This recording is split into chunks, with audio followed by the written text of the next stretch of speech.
Okay, we're going to test this out. We're here at the Winter Classic here in the Sevier Valley Center in Richfield. We are into the second round here. I appreciate your patience as I needed to finish teaching school before I was able to make my way over, but we plan on bringing you the broadcast the remaining part of the day and as well as tomorrow. We're going to keep our eye open for any Delta kids who are wrestling, and as those come up, we'll bring them to you. And then if we see other matches of note, we will try and do our best to just let you kind of see what those are and be able to have them in the process.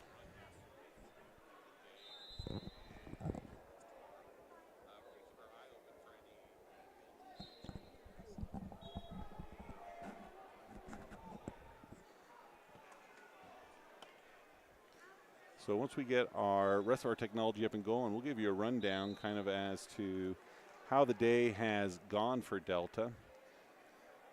This is having both the varsity and JV tournaments here, as well as the Delta girls wrestling are here as well. So it should be a good opportunity to see some of the Delta wrestling as they come back to their first wrestling after the Christmas break. We'll maybe focus down here on this mat right here. We have wrestling for North San Pete, Crew King. He's one who is predicted to do very, very well. I believe he was a state finalist last year. He's a senior, and he's also been invited to go to the All-Star Duels, which will be taking place next Wednesday. So he's one to watch, as I believe he's at I can't remember if he's 113 pounds. He's been 106 his entire high school career.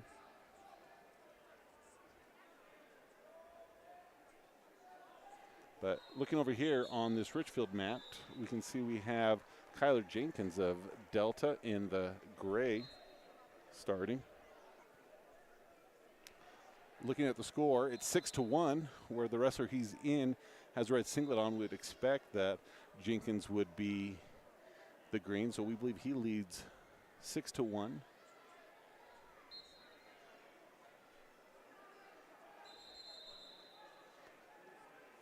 And possibly in the second round with 1:28 to go.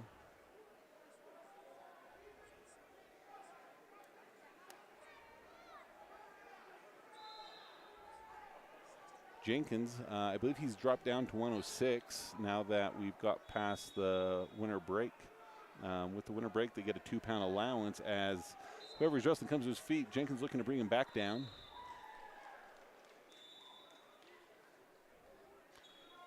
They have 10 mats going here at the Sevier Valley Center. So lots of action, and so even if we can't get a camera on, we'll try to keep you up to date on what is happening with all of the Delta wrestlers.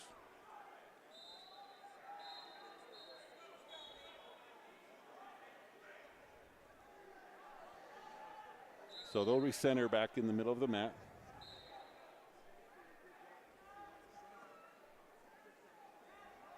.45 seconds to go.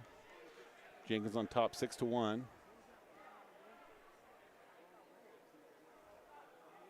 As he's taking on,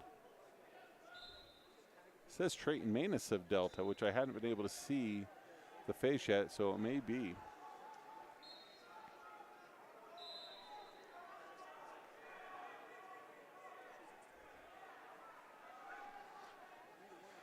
We have Nash Jensen and Uriah Anderson both coming up as people on deck on their respective mats. So we'll keep an eye open for them.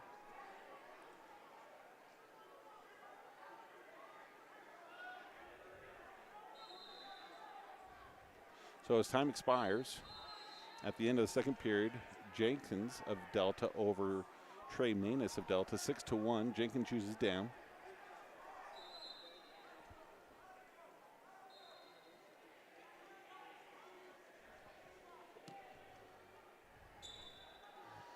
Jenkins up to his feet. Manus trying to return, but he'll get one. He now extends his lead 7-1.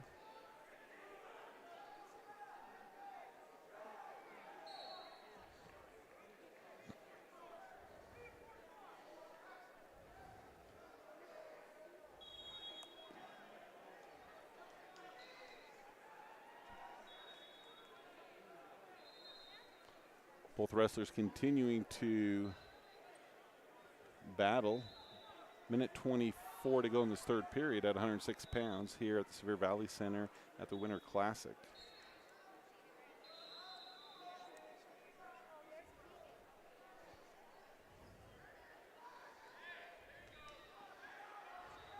Nearing the edge of the mat. Jenkins with leg takes down, so he extends his lead now 9-1.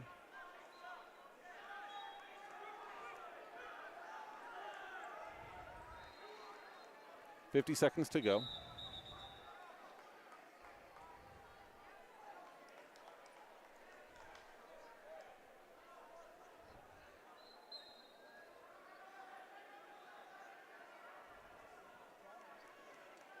So again, this is Jenkins' first tournament at 106 pounds, but I only had to weigh in at 108 with the 2-pound allowance that comes after the Christmas holiday.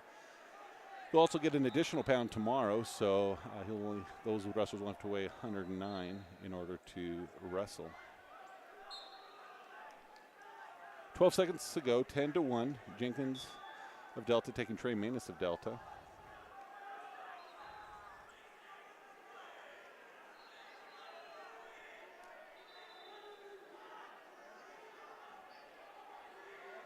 Awesome. Okay, that will do it. So Jenkins wins and he'll advance. This has a little bit different structure on this tournament. I'll look at it a little bit closer. I think this is kind of a seeding day where even if the wrestler loses a couple times, they'll be back and progress those who move forward. We're going to come back now to this mat that we talked about before that has Crew King on of North San Pete. He's up 6-2 as he nears the edges of the mat. He's going to score another 3 points. He's now 9-2 with 42 seconds to go.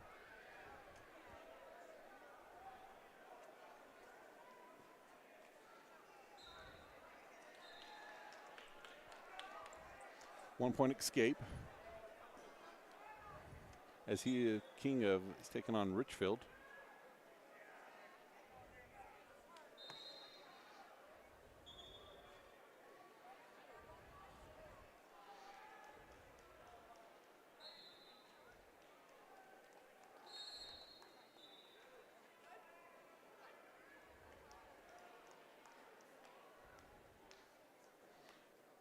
So that will end that, and we're going to stay on this mat as Nash Jensen of Delta now comes up. He's wrestling 113 pounds. He's taking on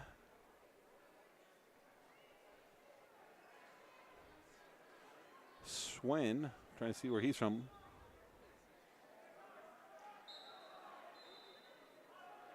Of Hurricane.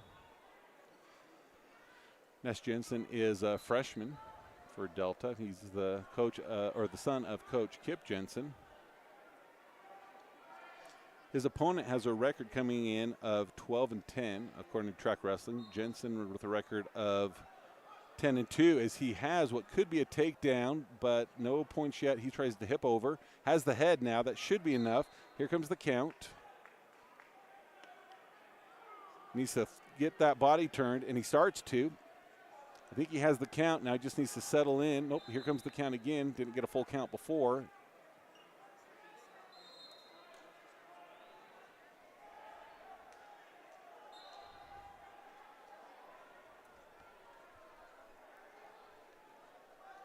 We're going to try and split our screen if we can, and also bring up Uriah Anderson. Let's see if we can do that. Uriah Anderson on the far side over there as we attempt to get our Zoom going.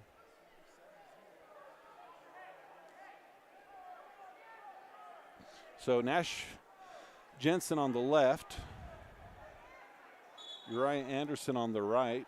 Jensen up 9-2 with 43 seconds to go.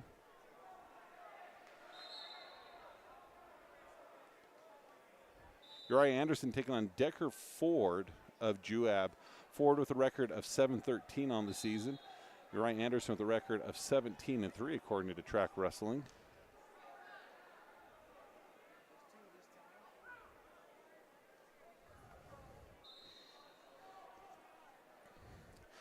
as Jensen continues to improve, working towards the outside, trying to get some near fall. As we have 7 seconds to go with Nash Jensen wrestling on our left screen here in the first round, and he'll end this first round 9-2. And then over on our right-hand screen, Uriah Anderson trying to keep up with the score. He's up at least 9-0 here in the first period, as they probably get about 10 seconds left to go in that one.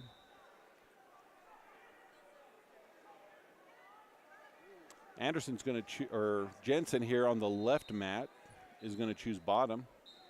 Comes to his feet.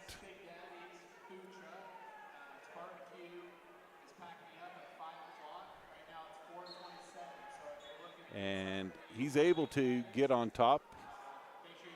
So with that 3-point takedown after a 1-point escape, he's now up 13-2. Uriah Anderson's going to be neutral as they start the second round over on the right mat.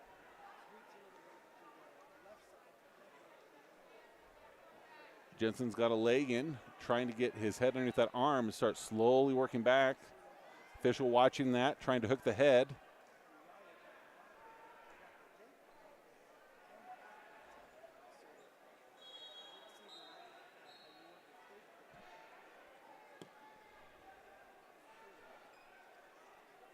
Jensen's on top over on the right-hand mat. Sorry, Anderson is on top over on the right-hand mat. Jensen here on the left hand, his score reflects 13-2, 57 seconds to go in this second period. As they go out of bounds, they'll recenter. Anderson is getting near fall over on the right-hand mat, but that's going to go ahead and tech fall. So Uriah Anderson will win against Decker Ford of Juab. As we look around to see if there's any other Delta wrestlers going right now. I'm not seeing any, so we'll just keep it here with Nash Jensen. Nash Jensen looking to get his own fall or technical fall as he looks to stack, but he's going to stop. It's a little bit of maybe a chicken wing type of situation with his half as he tries to turn him. So 33 seconds to go in the second period. Jensen ahead in the second period against Suin of Hurricane.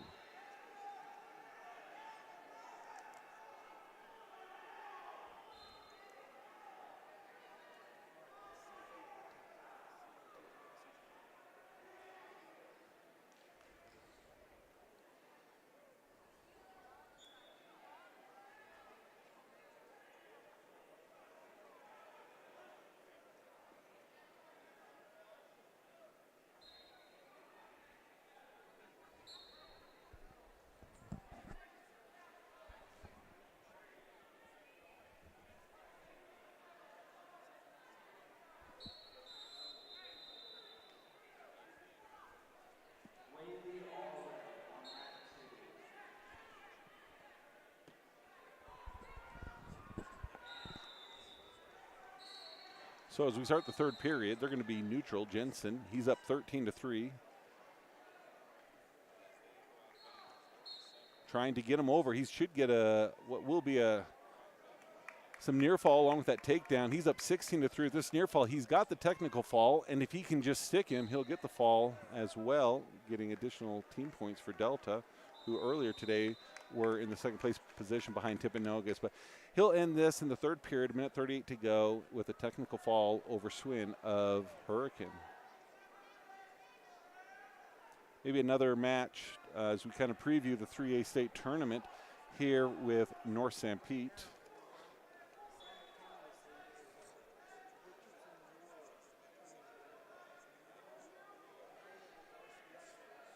Is Cody Dykes. He is a two-time state champ. Took third place as a sophomore. He's a senior. He lost in the semifinals as a sophomore to Cash Bunker of Delta. But he's right now previewed to be the favorite at his weight class.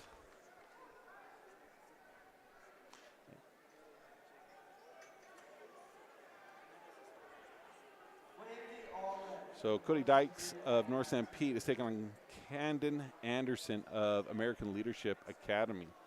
Right after this match, Cage Bunker will come here and be wrestling as our next Delta wrestler. So the Dykes, the senior, two-time state champ, gets the fall early in the first period, and so we'll keep our attention right here and look to see Cage Bunker come out. He's taking on Taylor Chiskowski of Timpanogos, listed as a freshman with only one wrestling match. Bunker of Delta. He placed third last year as a junior and second as a sophomore.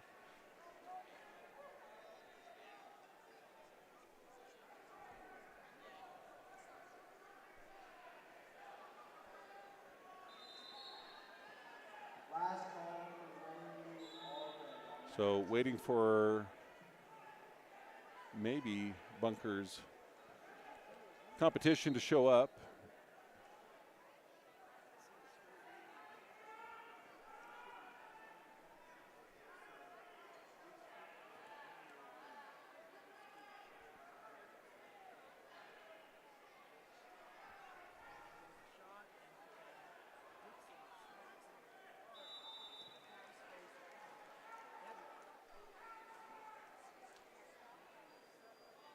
So Bunker looking to stay warm as the official stretches, waiting for his competitor, Chiskowski of ALA, to show up. Over here on this other mat, see Ian Bryan wrestling. The score is 11-0. Haven't been able to see the leg band. Now I'm able to. So Bryan leads 11-0. At the beginning of the next round. Potentially dangerous is called, so that will be a 1-point violation awarded towards Bryan as he's slow to get up from the mat. Oh wait, maybe that, let me take that back. That's McCray Wade, not Ian Bryan, as we're kind of a little far away being able to see that. We're gonna take our attention back here to our varsity match with Cage Bunker starting. We'll try to get another camera going on McCray Wade's. As Bunker quickly gets the takedown, has a bar.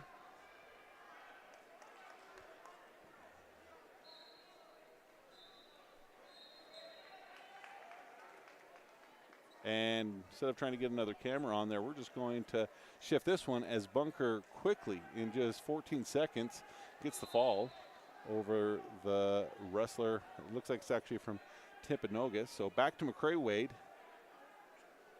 He was ahead 11, now it's 14-0, and has near fall position. So either way, he's going to get the fall or the technical fall, and he gets the fall, and he will be advancing. So we are at the Winter Classic being held in the Sevier Valley Center in Richfield. Two-day tournament with lots and lots of teams here. Varsity tournament, JV tournament, girls tournament, all happening here. And we're going to do our best to bring you as many of those matches as we can here on Delta Wrestling on YouTube.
Well, we're kind of waiting for a few more Delta matches to happen. This would be a good time if you haven't already done so. Hit the subscribe button on Delta Wrestling on YouTube. That helps us to know how many people are following us, and it helps get our message out there a little bit more. Also, if you hit the share button, you can connect with other people that you think might be interested in following the Delta Rabbits, as they are now wrestling and getting ready to go to divisionals just 1 month from today. We headed to the divisional tournament held at Juab High School. As we look to see a few more Delta wrestling matches, we will go to our brackets and give you kind of a recap as to what we've had happen so far today in the varsity tournament. So at 106 pounds. Will you let everybody know that it's Cal's birthday? Well, we just had a request, and we hope that everyone will make it feel good, but it is Coach Kel Manus' birthday. He's here watching his son Trey. So all of you who know Coach Manus, give him a happy birthday on social media, send him a message, and we want Coach Manus to know how much we appreciate the work that he does with the Little League and Junior High program. It's helping to build that next level of wrestlers. So happy birthday to Coach Kel Manus. So we won't be singing, but we're glad that he is here with that. Looking at the 106-pound bracket to start today, Jenkins of Delta, he took on Carter of Timpanogos, pinned him in a minute. Then Manus took on Beard of Hurricane, beat him, as well as Jenkins beat Beard of Hurricane. And then Jenkins and Manus met up, and they wrestled, and Jenkins was the winner there. So looking now at 113 pounds, Nash, let's see. Kind of switched the gears on what that one's looking like. Haven't really updated it. So we'll give it a second to try and do that in the process. So we have a Delta match that has started over here. So we're going to draw our attention to see if we can see who it is.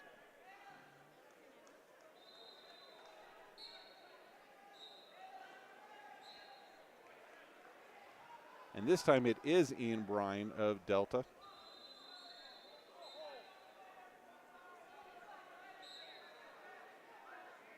He's taking on Brenton Beasley of Provo. We have Harvey Walgren that is on deck, so we'll be seeing him come up fairly soon, so we'll keep an eye open for him.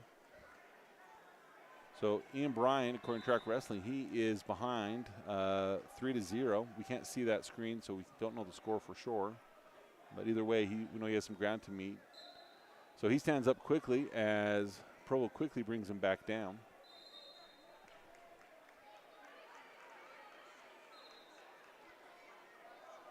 Provo trying to get Bryan turned over.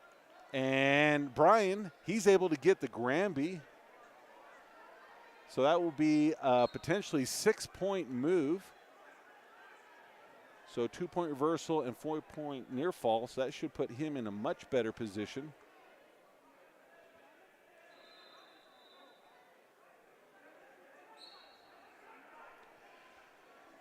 As Bryan continues to work, as he now gets in control by being on top. Tries to lift that leg.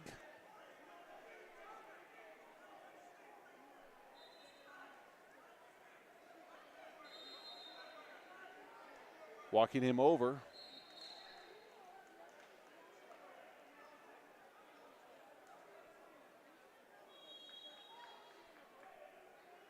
Short time as the towel girl comes over. And it looks like Bryan is up 6-3 with a couple more near fall that hopefully will extend. And so they'll give it. So Bryan is now up 8-3 over Beasley of Provo. Okay, it's going to be Provo's choice. He defers. Bryan, he's going to choose bottom. Ian Bryan is the junior of the two Bryans.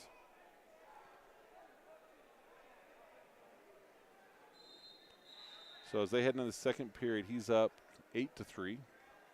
Comes quickly to his feet. Provo has a good mat return that we saw in the first period.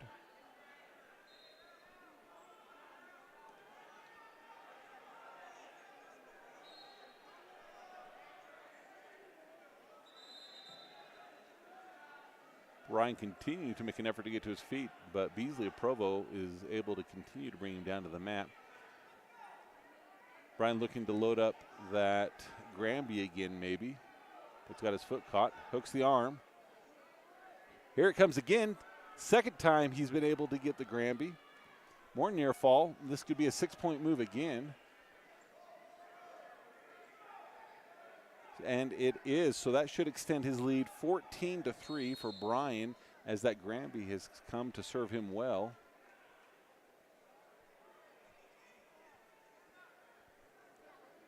And probably just under a minute to go in that period.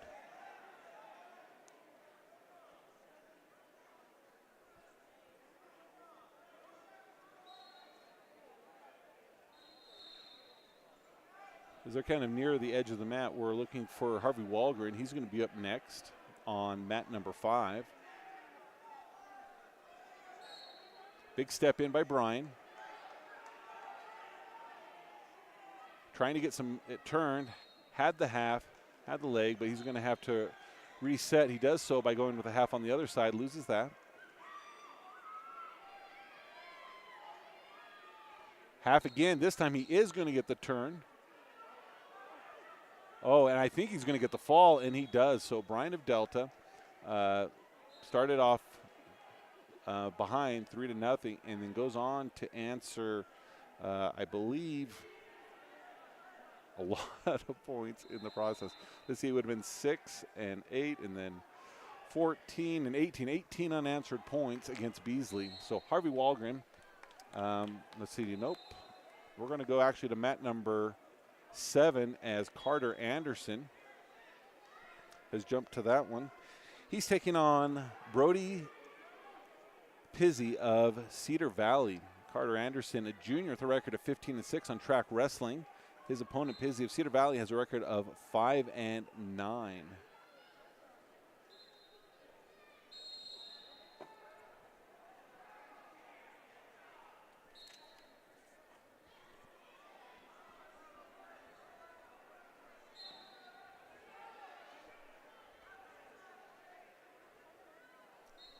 Anderson last year at the state tournament placed 6th, and he's one that we look to see to continue to make good strides at the state tournament this year. As he gets the takedown, looking to get a bar now. Has a wrist, starts to walk it. Comes back, hooks the shoulder. He needs to walk it. A minute 10 to go in the first period, so he has lots of time. And there, flips over, and that should be easily observed as a pin, and it is. So Carter of Anderson, he's going to advance in this tournament as he gets the pin in 58 seconds here in the first period. And today he's wrestling 138 pounds, so we'll now look for Carter Anderson, or Harvey Walgren, to come up next, and he's going to be on mat number 5. We can see him warming up right here, and so we'll keep right here on this mat that he'll be on, looking around, see if we have any other Delta wrestlers gearing up to go. So if this mat in front of us, the score is a close one, 8-9. Maybe we need to look on track wrestling. Both may be possibly Richfield.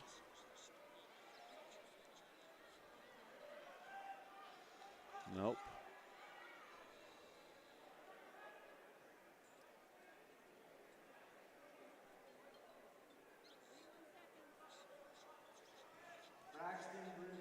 So here we have 21 seconds. Oh, now we have on mat 7, Bo Bryan, who's supposed to be coming up. So we'll actually shift our camera back here where we just had Carter Anderson. And Bo Bryan will be taking on Marcus Rasmussen of Emory. Bryan is a freshman for Delta. And last year as a junior high, he Let's see. He was second at the junior high state tournament.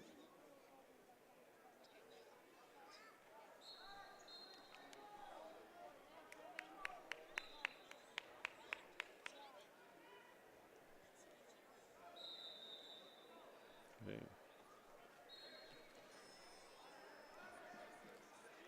So Brian quickly able to get the takedown. And Harvey Walgren's getting ready to line up. So we will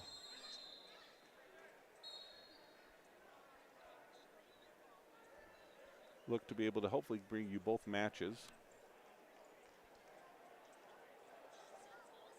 as we get our cameras focused in. So Brian leads 3-1 with an escape of Emery as he gets another takedown. So he goes up 6-1. And so until they start Walgreens' match, we'll just go straight back to Brian of Delta. Here comes more near fall being counted. 1 minute to go in the first period. He's got a bar and a wrist looking to run it. And now they're ready to start with Walgreen as well. So Brian on the right, Harvey Walgreen on the left. Both are freshmen. Both are impact wrestlers. Walgreen gets a 3-point takedown as Brian of Delta gets the fall and will continue to advance.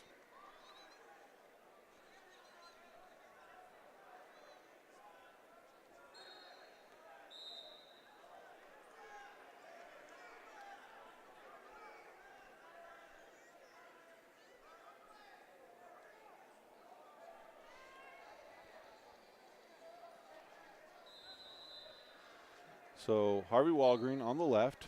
He leads 3-0 as I believe it's Carter Anderson is wrestling here on the right-hand mat.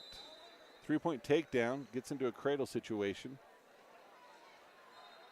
Harvey Walgreen is able to get the fall with his. And unfortunately, Colton Anderson of Delta is not able to make it happen. So a lot of action happening with the Delta wrestlers. So we'll continue to watch and bring you updates as more wrestlers from Delta continue to wrestle here at the Winter Classic held at the Silver Valley Center in Richfield, Utah.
So we brought our attention back here to this center mat as we have a wrestler from Manti Wrestling.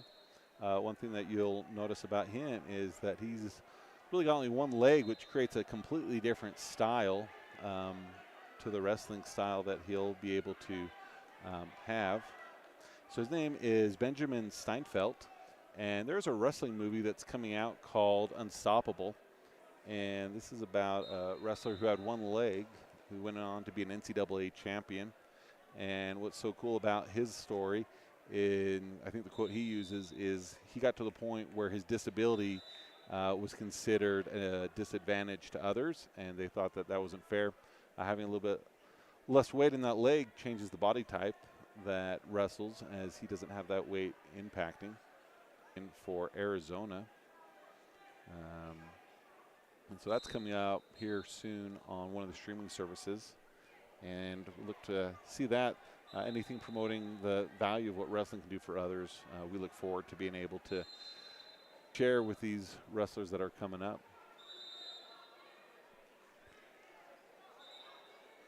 Looking ahead, we do have Trey Bradshaw, who's now on deck on mat 8.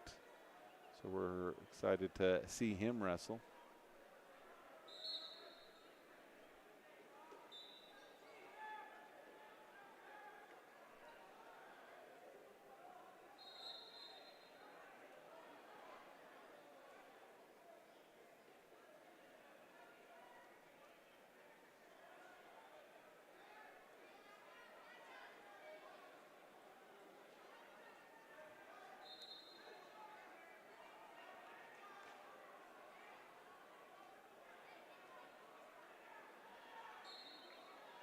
So I said Arizona. It was actually Arizona State that he was the national champion. He now is the head wrestling coach at his alma mater, Mesa High School. So look forward to that on streaming services, and it should be a great thing to share with your family, anyone else who's interested in wrestling and the motivation behind him. So with this match, as we wait, this has Steinfeld of Manti taking on Knutson of Timpanogos. Timpanogos is ahead 3-0 as they begin the second period. They're starting neutral.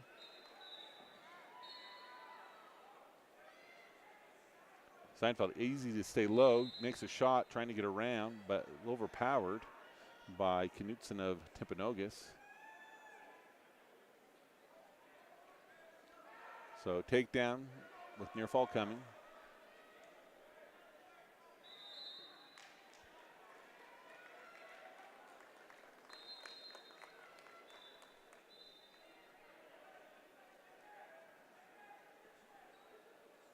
So not able to come away as the winner today, but we appreciate the example and effort that, he does, and coming out here looks like a physical kid, and we'll see him at the state tournament, hopefully. We talked earlier that the divisional tournament's coming up at JUAB. It's going to be January 31st and February 1st. The teams that are going to be in Delta's division include JUAB, Morgan, North San Pete, Richfield, Carbon, Summit Academy, and Juan Diego. But we are now going to go to Trey Bradshaw of Delta. He's wrestling 144 pounds. As a freshman, he took 5th place at the state tournament, and last year as a sophomore, he took 3rd and is looking to make his own statement this year as he gets to be a senior. He's been sick the last couple of tournaments, but he looks in full spirits and strength today. He's taking on Andreas Valencia of Cedar. Bradshaw has a record on track wrestling of 21-4. Valencia has a record of 9-8.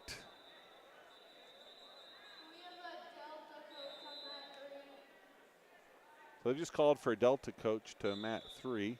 So we will kind of zoom out here, continue to watch Bradshaw, but get this other camera going.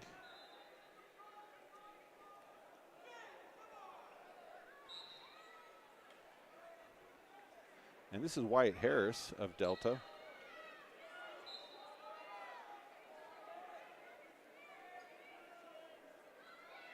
Wyatt Harris is wrestling 165 pounds. Last year at the junior high tournament, he took 3rd place.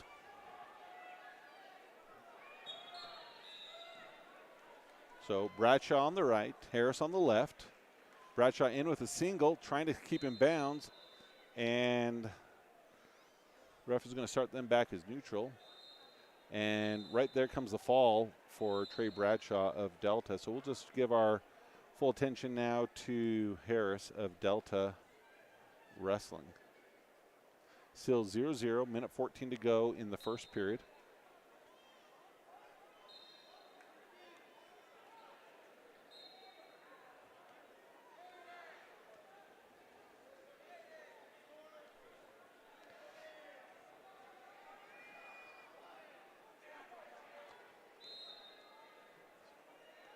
So takedown for the other person. Harris looking to counter, is able to do so. He's going to get the reversal. He's going to get the near fall, settle in, and he gets the fall. So Wyatt Harris, he may have wrestled earlier this year, but that's my first time being able to see him wrestle. And he looked good. We're not going to show it right now. I haven't figured out what it is, but there's an injured Gunnison wrestler. He's had his arm on his back, belly down for a long time. Coaches looked very displeased with the official for not stopping it maybe a little bit sooner. But they're going to go ahead and call the Crimson Chris wrestler the winner, and Gunnison's going to forfeit medically.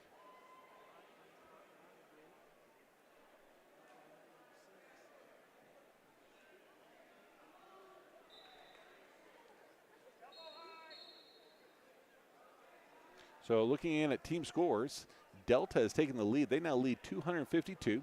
Timpanogos is in second with 186 points. North St. Pete 124. Pleasant Grove 113. And Cedar with 105. So Delta's had a great round so far. And hopefully we'll see them continue to do so for the remaining part of the day. We'll see if there's any noteworthy matches. Coming up here as a preview to our 3A tournament.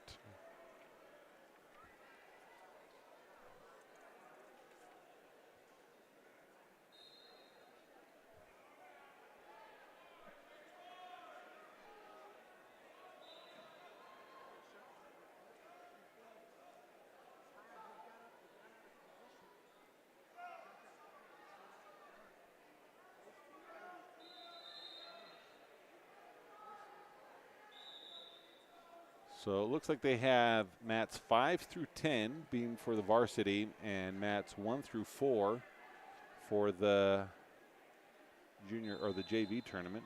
Bobby Harrison over on the side. Looks like he's getting geared up and should have a match up soon, even though we're not seeing it just yet on track wrestling for the on deck mode.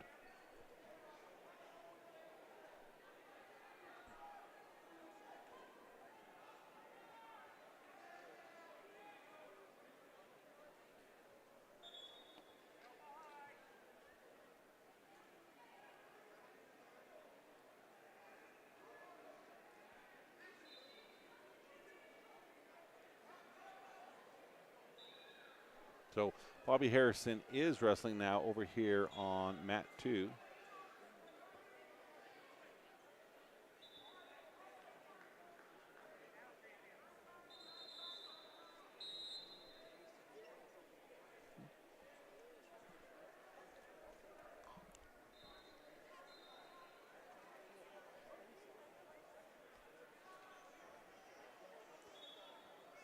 Harrison, a junior, wrestling at 175 pounds.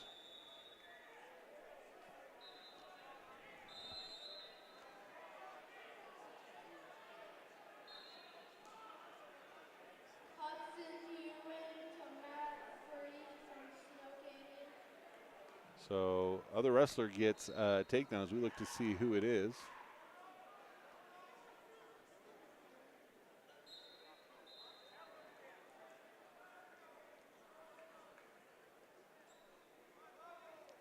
And we'll actually see if we can split our screen now as Zager Thatcher is getting ready to wrestle as well.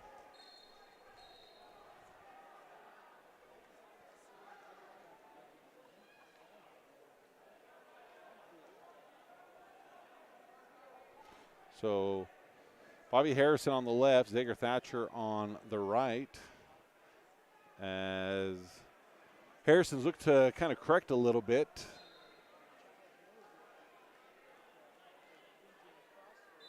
As he's now on top.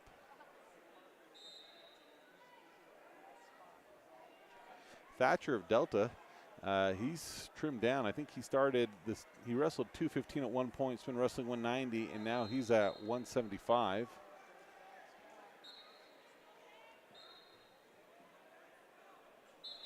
A little bit of trouble for Harrison on the other side, trying to keep anything from happening, but it looks like time expired.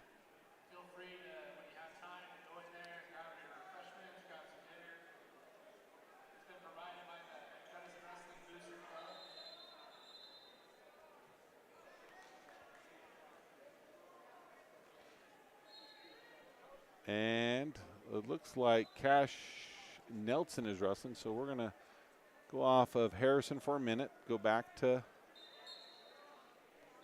Nelson.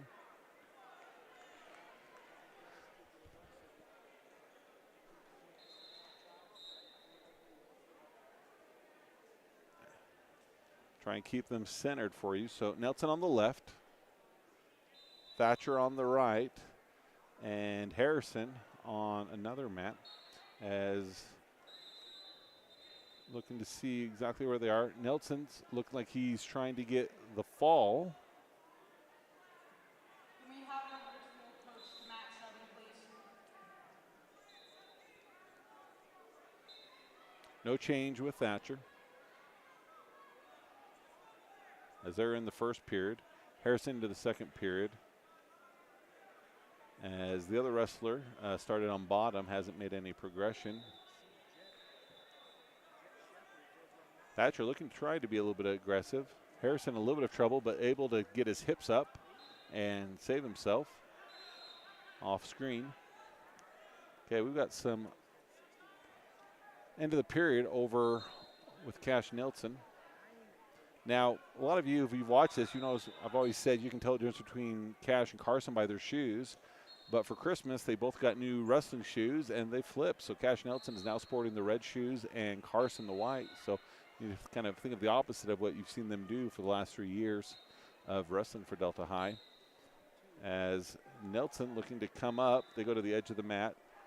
Thatcher of Delta, they're ready to start the second period. He's going to choose bottom. And over with Harrison, he is on top. We'll look to see if we can see what the score is of that one. He's up 4-3.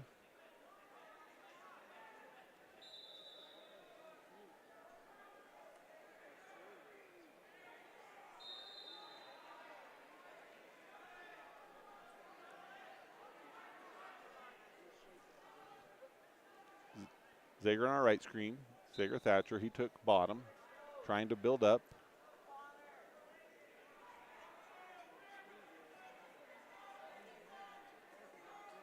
Nelson ahead, 9-0.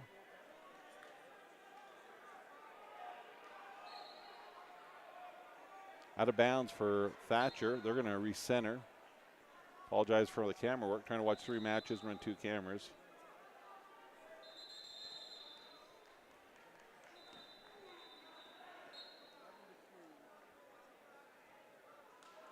But looks like Harrison is down by 1. As he's trying to get up. He's got to get that head off, or he's going to get thrown for something. Harrison's able to come up, able to get a reversal at the very end of the period. I think that's the end of the second period. Nelson over here on the left match. He is up 12-1. And Thatcher of Delta, I think the score is still 0-0. Harrison of Delta, he's going to choose bottom. He's off camera.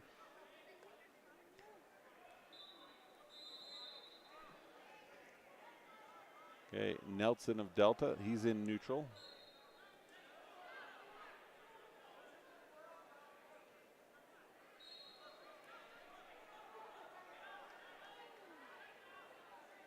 As they kind of go to the edge of the mat.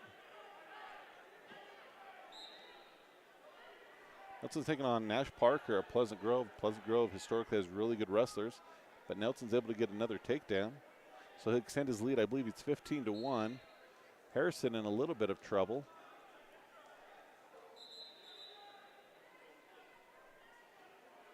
He's getting turned right now, off camera. Okay. And going back to Thatcher, I think it's still 0-0 as they're entering into the third period. Thatcher being on top to start this third period.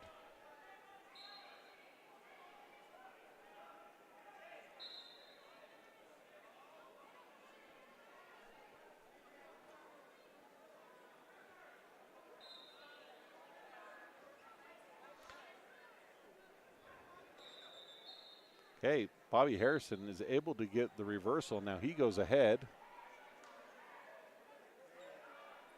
in the third period. Nelson, he needs one more point to tech fall. And Zager Thatcher trying to get on top, but maybe get turned as he was almost into a position, but now he's in a less than ideal situation. Fighting. So Zager Thatcher goes down, so we'll move our camera now to Bobby Harrison to see the end of that match. And Harrison, as I turn the camera over, gets the fall. And so he'll win that match after being up by 2.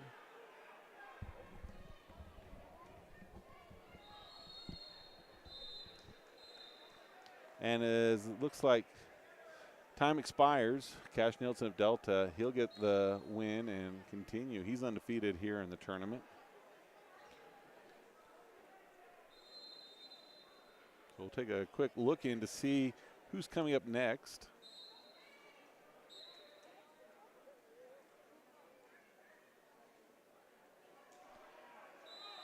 Okay, Dominic Villegas, looks like he is coming up now on the same mat that Cash just came off of. Dominic Villegas is a sophomore. Last year at the junior high state tournament, he took 3rd. He's wrestling 157 pounds. He's a really good aggressive wrestler. We see big strides in him and continue to, so he'll be one of the workhorses that we'll be able to watch for the next 2.5 years with Delta Wrestling. He's taking on Kel Hoops of Juab. Is that yours?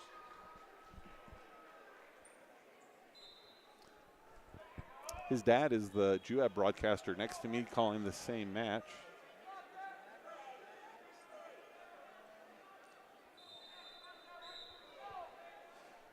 So they're nearing the edge. Nothing yet.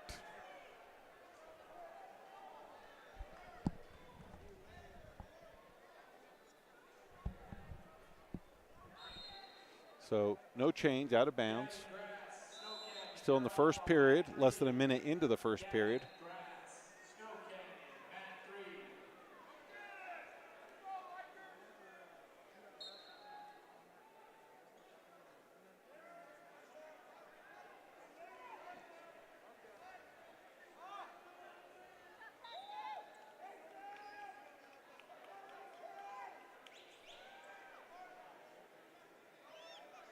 So less than a minute to go in the first period. Dominic Villegas, he gets taken down by Hoops of Juab.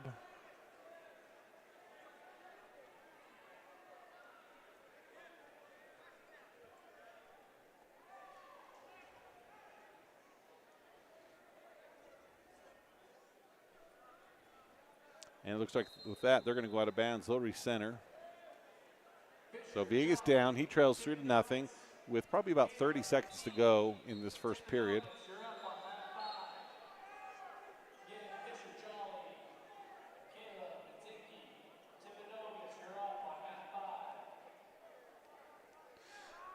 So my wife corrected me. It is not pronounced ooh, it's hoops, not hoops, so hoops.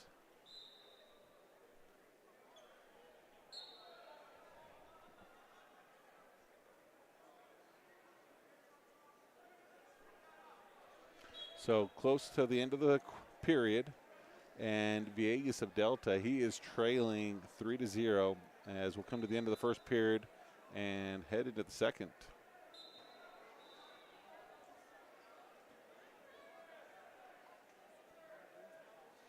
Okay, Juab defers. Villegas of Delta chooses down.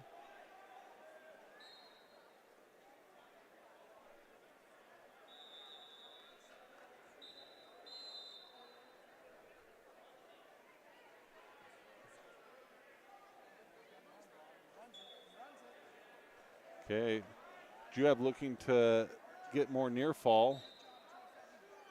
Villegas trying to fight it off.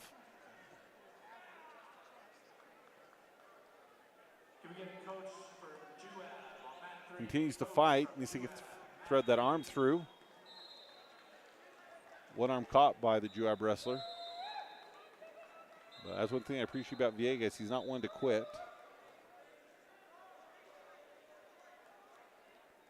Trying to find a way to get a little bit of separation. Bridge is trying to get that arm through, but it's caught. That one's caught by the legs, but he's not going to be able to recover. So Hoops of Juab gets the fall over Villegas of Delta.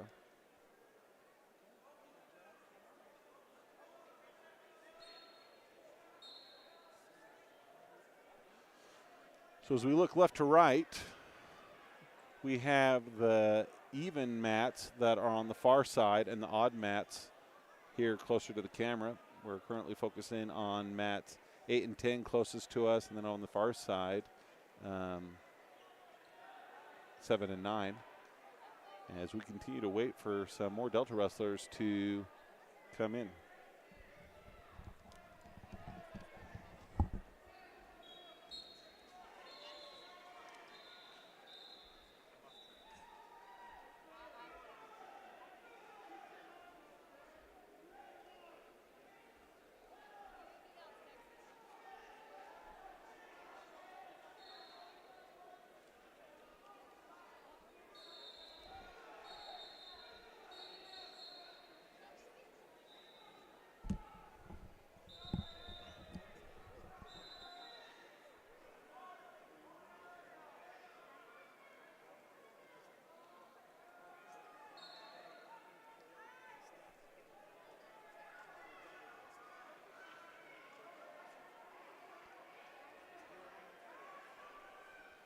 So again, we're at the Winter Valley Classic being held here at Sevier Valley Center in Richfield.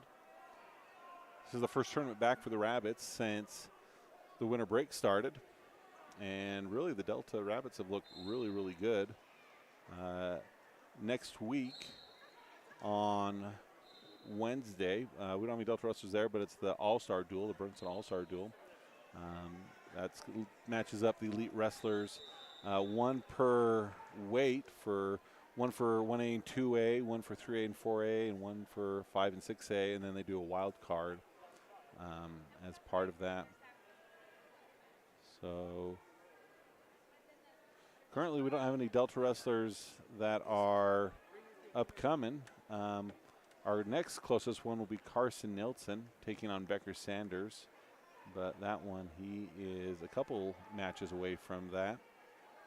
And so he'll be our next one. So we'll just leave it here, see if we can find any matches of interest. And if so, we'll kind of focus in on those a little bit.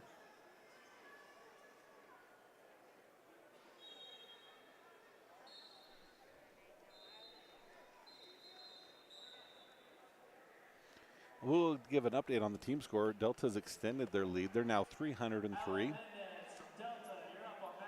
Timpanogos is 217, and Juab is 155. They've just called for Alan Mendes to be wrestling over on mat 2, so we'll bring our camera over there and be ready for when they start that one.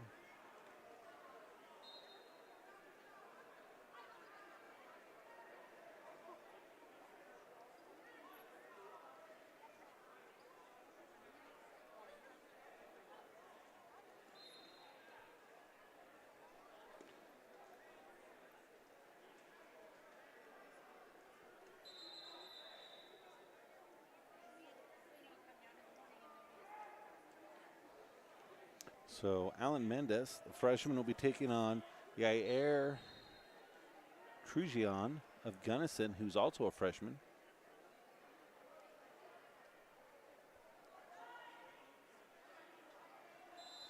So Delta coaches are there, but looking for Mendes.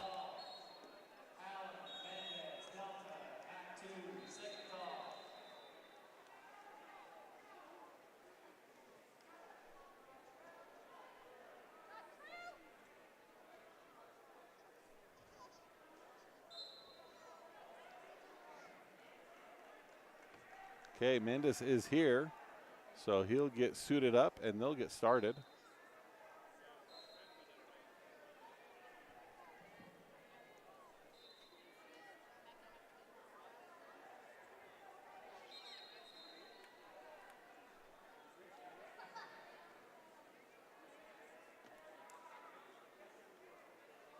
Okay.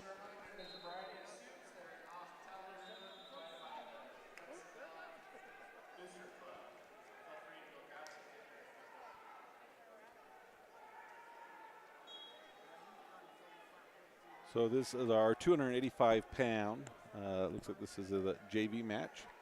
Alan Mendez, freshman, taking on from Gunnison, another freshman, Ayer Trujian. Mendez has been one of those really fun wrestlers to watch throughout the season. He has some really explosive moves from time to time.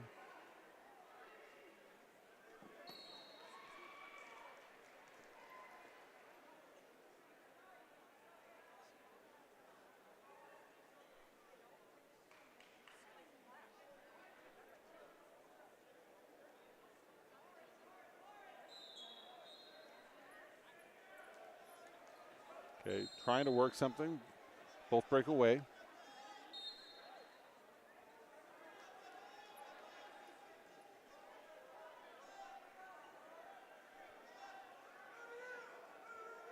Oh, looks like the Gunnison wrestler is going to try and throw. Mendez backs out.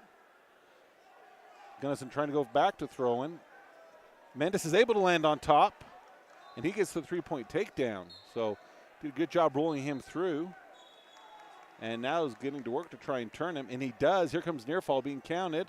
Trying to keep him in, nearing the edge. Oh, and he gets the fall before he's able to work his way out. So Mendez able to get the first period pinned. And now we're going to come and draw our attention and see who's over here on this match. I think this is Carson now wrestling. Again, he is now wearing the white shoes, traditionally worn by his brother. He leads 6-1 with 1:27 to go in the first period.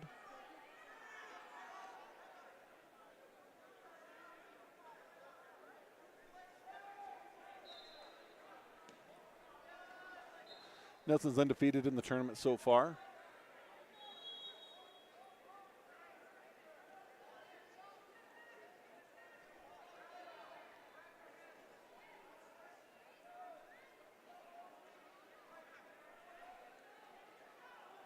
So just under a minute to go in the first period. Nelson up 6-1 as he looks to get a tilt, get a few more near fall. He gets a couple counts, breaks it. 2 are awarded, so it's now 8-1. He's going to turn him loose. In with a shot, goes to double it, lifts, elevates, and brings him down. So he'll now be up 11-2. 23 seconds to go in this first period.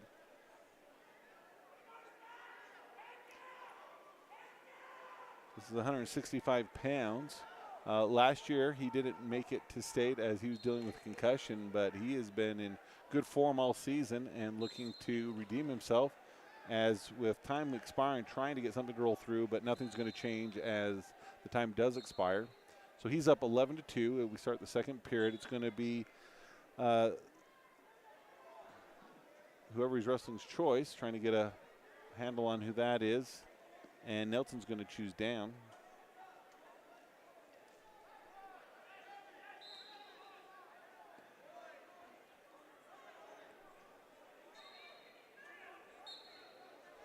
He's taking on Beck Sanders of Bountiful.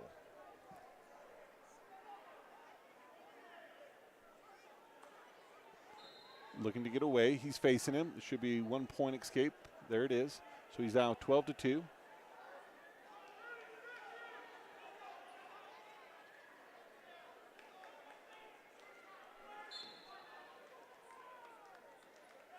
Bountiful tries to do a drag by. He's unsuccessful. 1:30 to go in the second period.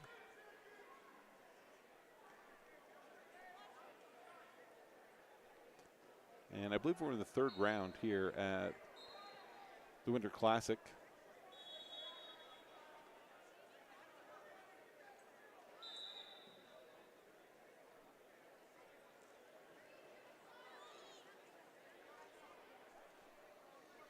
Okay, 3-point takedown, so it's 15-2.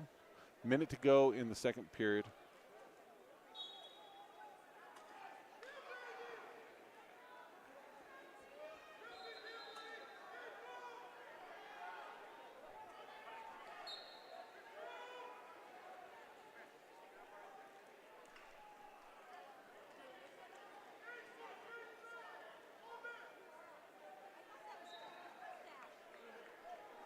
So Nelson trying to work something near the edge as we have 30 seconds to go in the second period. He's up 15-2.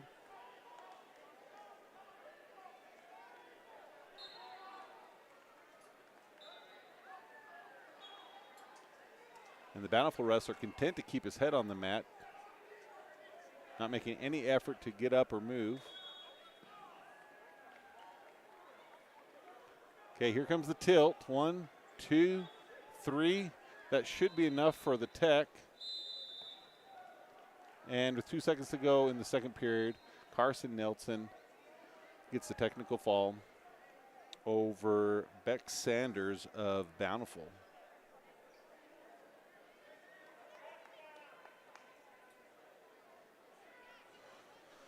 Okay, we'll take a moment to scan. Don't see any other wrestlers right now. We do see former Delta wrestler, Storm Singleton. He's the coach at Crimson Cliffs. Great wrestler in his day.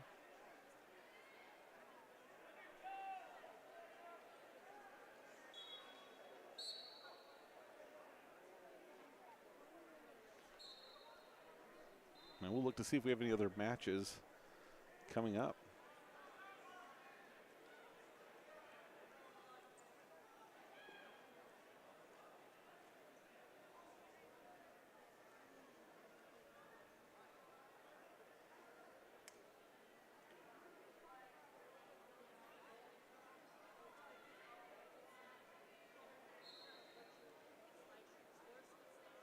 Manny Lopez is on deck in the JV tournament, so we'll keep an eye out for him as he'll be coming up on mat number 2.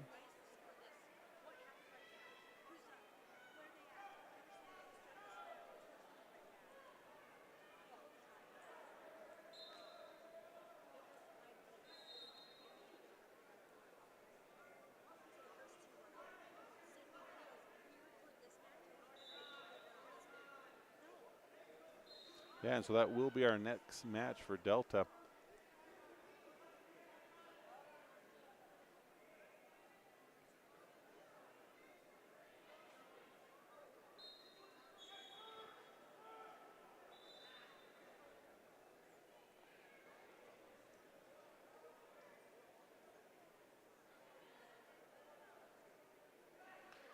So we'll take a minute. We'll gear the camera over on the mat that Manny will be on. But I'm going to give you kind of a rundown as how Delta's done so far today. So at 113 pounds, well, and I guess what I'll try to do is a little bit of the layout of, I think, how this tournament works. Today's seating day, and they'll position them into brackets later on. So this is a little bit of a round robin. And then tomorrow we're going to see the top wrestlers start again wrestling each other, and then the lower tier wrestlers will have the opportunity to wrestle each other as well. And so a little different style of tournament, but it's kind of good because it gives everyone a chance to have a chance to try and take first. But if kids don't have the tournament they'd like, they still get additional matches instead of just being out with people that are a little bit more in their skill set. So Jensen of Delta at 113 pounds, he started today with a bye, and then in his next round he faced Burton of Ogden, got the fall, faced Swin of Hurricane and got the technical fall, so he'll be undefeated. Going to 106 pounds, Jenkins of Delta got the fall against Carter of Timpanogos, then of Beard of Hurricane, and then he wrestled his third match against Trey Manus of Delta and won that one. Trey Manus in the same weight in his first match took on Beard of Hurricane and beat him. Second match took on Carter of Timpanogos and beat him, and then lost to Jenkins.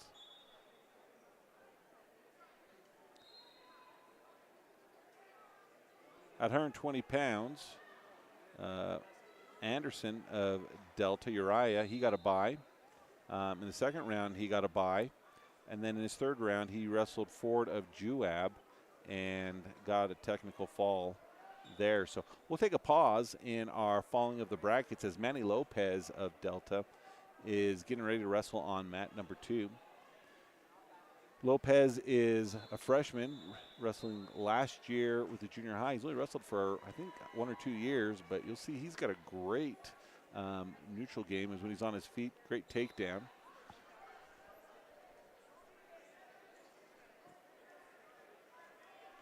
And just like that, has his takedown. He's going to let him up and show us again. So 3-1 for Lopez. Gets behind, 6-1.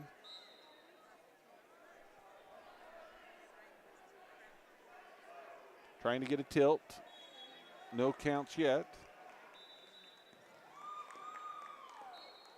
There's a 1 swipe, but that won't be enough to score anything. So still 6-1 with over a minute to go in the first period.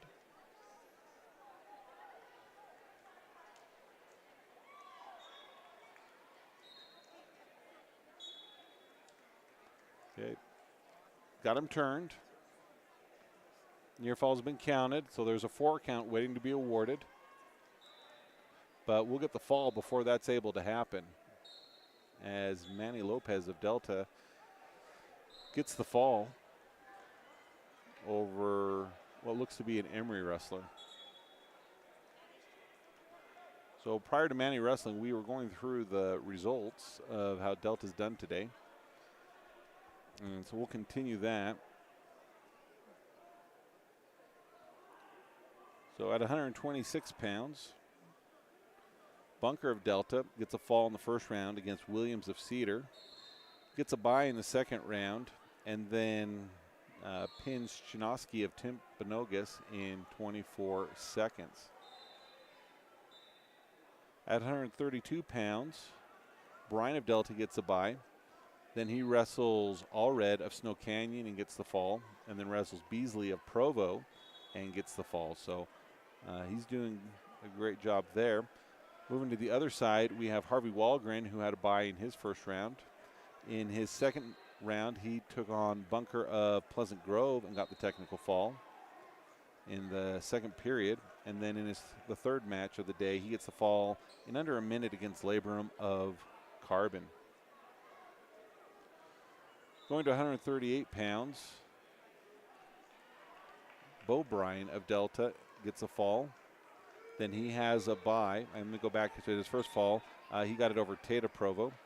Second match, he had a bye. And then his third one, he got a pin over Rasmussen of Emory. Also at 138 pounds, Carter Anderson had a bye. Then he wrestled Bingham of Pleasant Grove, who got the technical fall over Anderson. And then Anderson had Pizzi of Cedar Valley, I believe, and got the fall in 58 seconds. Going to 144 pounds, Bradshaw of Delta got a bye in the first round. Second round, he got a fall over Walker of, I believe, Altamont, and then took on Valencia of Cedar and got a fall in that one. So he's wrestled all of 2 minutes in the first 3 rounds today. So I'm trying to see if we have any wrestlers out. A few other of the teams have red singlets, so I keep thinking we have someone, but we don't. So we'll continue looking at the matches as we drop down to 150 pounds. Cash Nelson got a bye in the first round. And the second round, he took on Castillo of Pleasant Grove and got the technical fall. And then he wrestled Parker of PG in the third round and got a major decision of 15-1. Looking at 157 pounds, we have Villegas of, let's see, I want to go back. Maybe we have 2 brackets. I'm trying to make sure we cover them all. Nope, so we'll go to 157 pounds.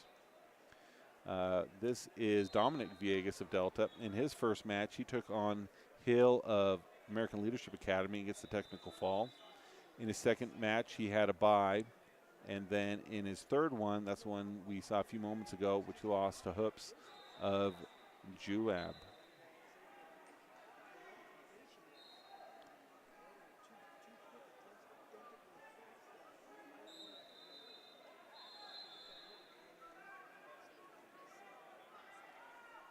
Okay, at 165 pounds, our other Villegas, Gabe Villegas, in his first match, he wrestled Midiski of Timpanogos, and he was not able to win that one.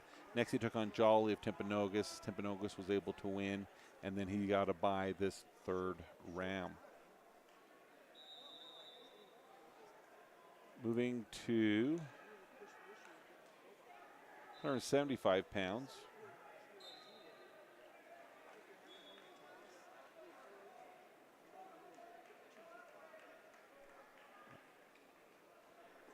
Don't have anyone from Delta wrestling in the varsity tournament at that weight. Are you muted? Do you know if your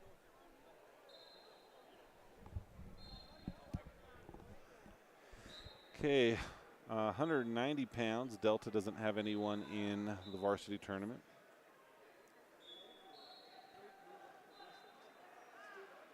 At 215, Anthony Suarez, he got a fall in the first period against Shepard of Juab. In the second round, he got a fall over Jensen at Gunnison. And then this third round, he's had a bye, so he's undefeated and will position himself well heading into tomorrow. At 285 pounds, Bailey of Delta had a bye, and then we should see him coming up here shortly. He'll be the last Delta wrestler in this round. I haven't heard word yet if how many rounds they're doing today, so we'll kind of look for him. We'll try and look a little bit now at the JV tournament and give you results there.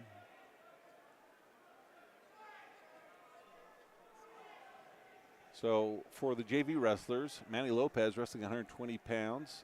He's guaranteed himself no worse than sixth place, as he's won all three of his matches by fall. His first over Brig Jones of Cedar, and then next Kalen Free of Lincoln County, and then Trent Gilbert of Emory. So all in, he's wrestled less than 3 minutes today. Austin Stevenson, he won his first match over Orlando Escobosa of Crimson Cliffs, then lost to Brody Brock of Gunnison, and then received a bye in the next round. Dante Rodriguez, he's won his first two matches over Parks Irvine of Cedar and Skylar Bangeter.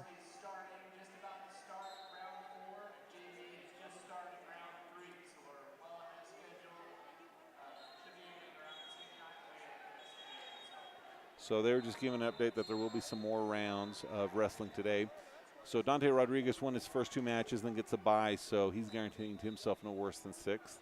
McCray Wade, he's wrestled twice, lost his first match to Grant Millsap of Desert Hills, and then won his second one over Carter Hawks of Springville. Colton Anderson won his first match at 157 pounds over Mejia Romero of Pleasant Grove, and lost the second one to Stout of Desert Hills. Wyatt Harris of Delta won his first two matches and then had a bye, so he's guaranteed himself no worse than sixth. Xavier Thatcher lost his first two matches. First one to Merriam of Paiute, second one to Nielsen of North St. Pete. And then Bobby Harrison lost his first match to Adrian Hammond of Pleasant Grove. Then won his second one over Porter Enfield of Baniful and is going to receive a bye in the fifth round. Alan Mendez, he's had two matches, and he's won both of those. First one over McKay Pearson of Bryce Valley, and second one over Yair Turajan of Gunnison. So we're looking now for Cole Bailey, hopefully to come up here soon. He'll be our last wrestler in this tournament, but they're just going to keep rolling. Tomorrow's matches will start at 9 a.m., I think, or maybe it's 11. We'll get some clarification. They just said both over the intercom.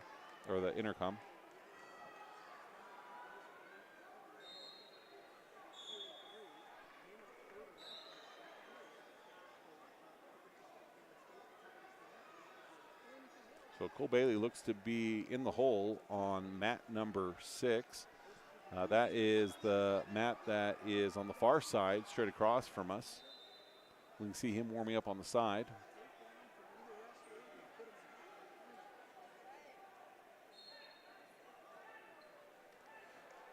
Wrestling now on mat number 6 is Tuluoa Laupapa. He is a senior wrestling for North St. Pete. Strong physical kid. Was able to make it to the state tournament last year, but wasn't able to place. So we're just going to give our attention there on that mat as we wait for Cole Bailey. And if we see any other matches of intrigue, we'll maybe step away and show you those. So North St. Pete on top with the red headgear. And he's taking on Titan Ride of Hurricane, who's on bottom.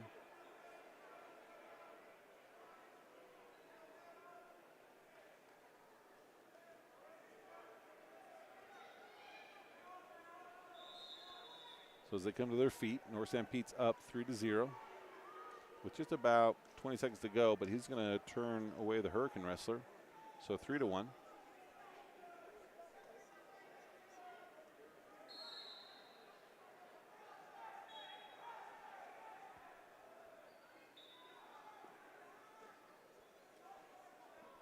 And it looks like they're going to have time expire here pretty shortly. So Laupa of North St. Pete leads 3-1 over Right of Hurricane as we're waiting for this match and I believe another to watch Cole Bailey wrestle at 285 pounds. So Hurricane's choice is neutral, and so they'll start back on their feet.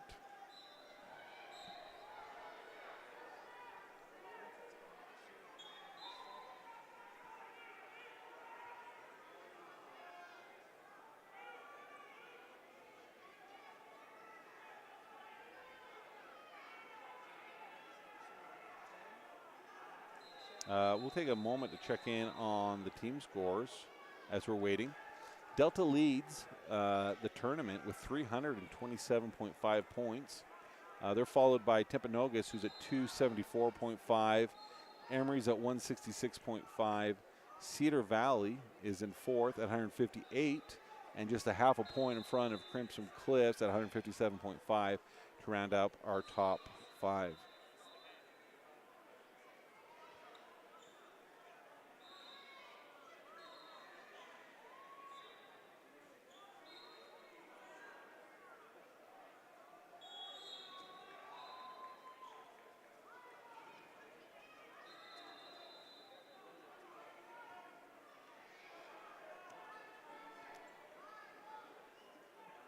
So North St. Pete here on this match we're watching extends their lead by a 3-point takedown. He leads 6-1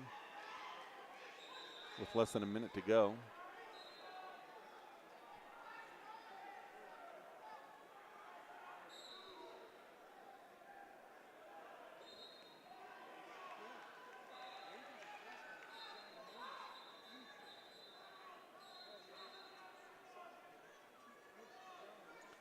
Mat return.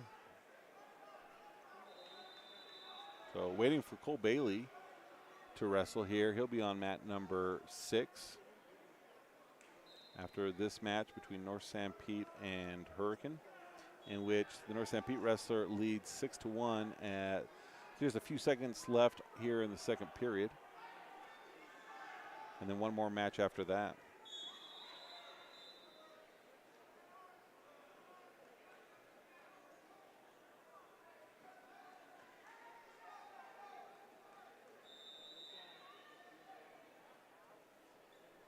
So I'm going to step away for a minute, and then we'll be back to bring you Cole Bailey.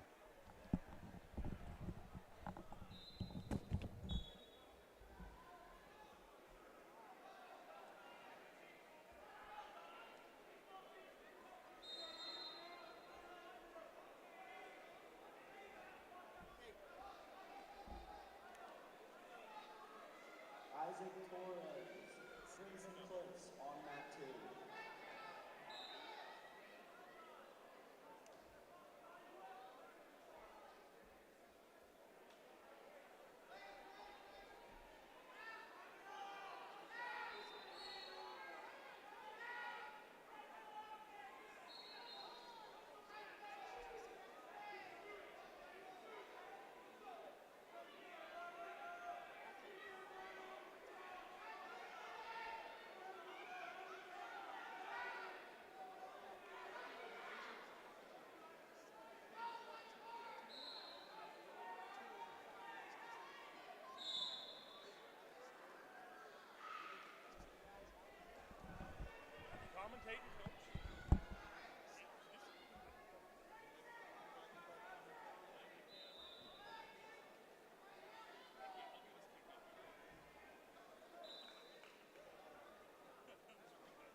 Okay, we're ready to watch Cole Bailey now, 285 pounds.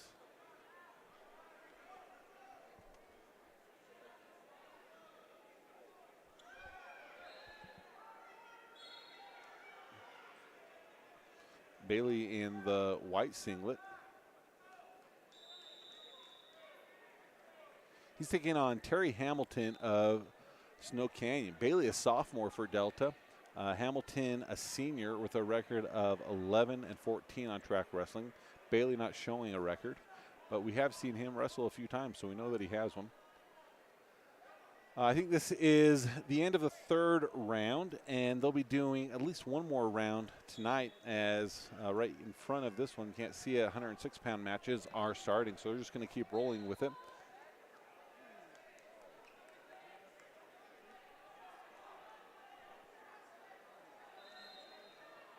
Oh, Bailey gets tripped. So Canyon a little slow to jump on top. Oh, and as he rolls him through, has the head, there comes the takedown. Here's going to come some near fall. Bailey trying to roll through it as we're obstructed by the TV screen. And I don't believe he gave any near fall, so 3-0 in favor of a Snow Canyon wrestler.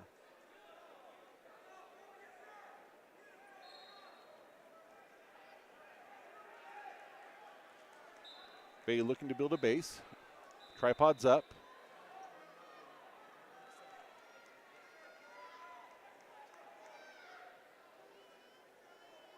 So Canyon wrestler seems comfortable in front. Maybe he's going to try.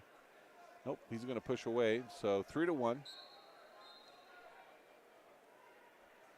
Hamilton of Snow Canyon over Bailey of Delta. See Nash Jensen warming up on the side of this mat. So we'll probably have him up soon. We'll probably start getting a bunch of Delta wrestlers as we have a lot of the wrestlers in these lower weights. Bailey looks to lift the leg. He's able to get it. Continues to lift. And there's that roll through again by Snow Canyon. Very effective in breaking up that leg that he had. Spins around. And there comes the near fall. So 6-1 in favor of Snow Canyon wrestler. Bailey has an arm trying to pull him. But they're going to stop him, I think, in order to do the headgear. Maybe not.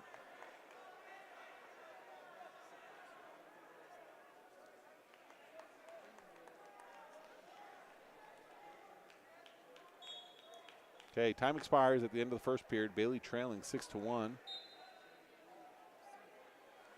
It's going to be Delta's choice. Looks to the coach. And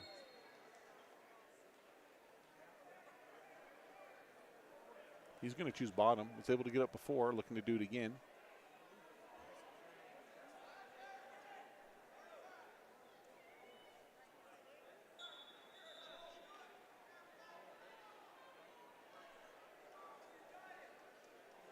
Bailey looking to step up to his knees.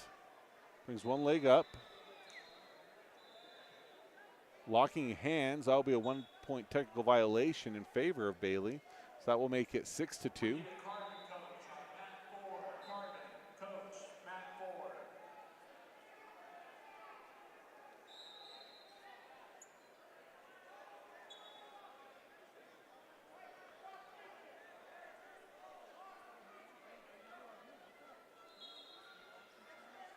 Bailey escapes. He is ahead he's trailing 6-2 here in or 6-3. So he has 2 escape, 1 technical violation on the other one. So he needs a takedown to tie it up here in the second period. Tried to get behind, kind of left his head in the way, trying to shrug him off. Looking for a head position, trying to do it again. But he is unable to get anything working there as Snow Canyon is able to get the takedown, trying to get the fall, and he does. So we're going to stay here as Nash Jensen. He'll come up next to wrestle. And maybe, let's see.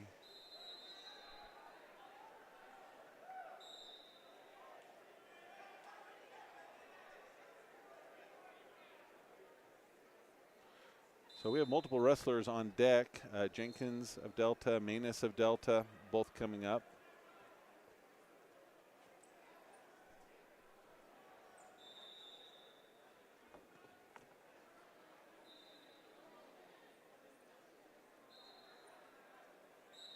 So Nash Jensen's taking on Ethan Reeves of Pleasant Grove.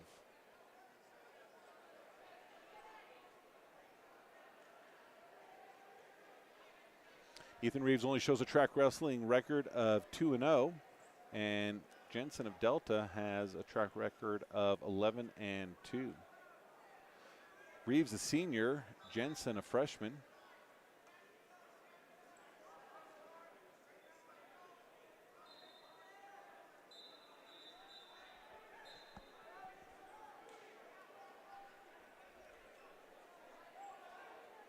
So as they start to center, here we go with Jensen of Delta.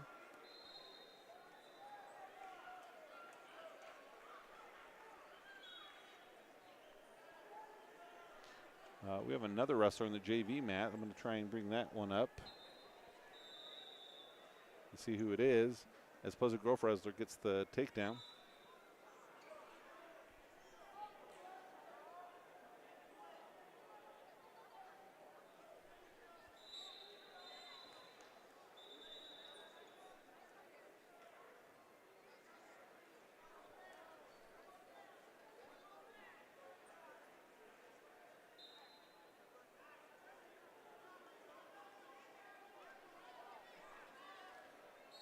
So Jensen on the right.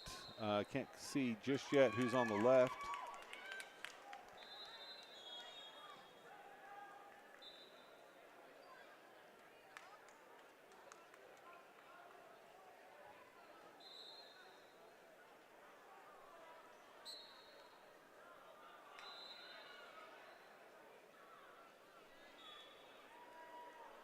So they go out of bounds with Jensen, and that's Austin Stevenson over on the left-hand side.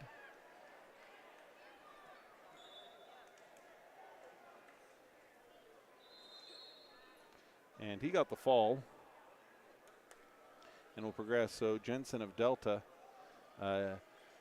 he's working to get position, and he's able to. So I think it's 4-1 in favor of Pleasant Grove, or sorry, 3-4 in favor of Jensen. It's hard when we're not able to see the screen and trying to watch multiple matches and keep track of the score. So appreciate your patience.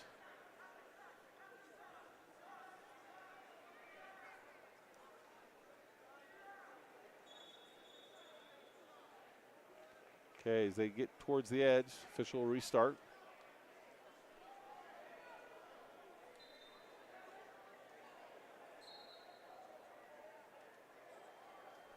And Trey Manus, they have going over here on mat number 9. So we'll try and get a camera over there as time is getting ready to expire. 1 point escape for Pleasant Grove.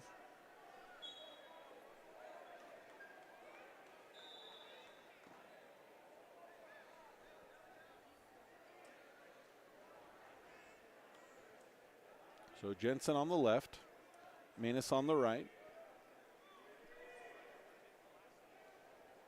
Manus is trailing 6-1, and I believe the Jensen match, they might be equal at 4-4 as they start the second period. So another 3-point takedown for the wrestler against Manus. 1 point escape for Nash, so he's up 5-4 over the Pleasant Grove wrestler. Manus is wrestling a carbon wrestler on the right.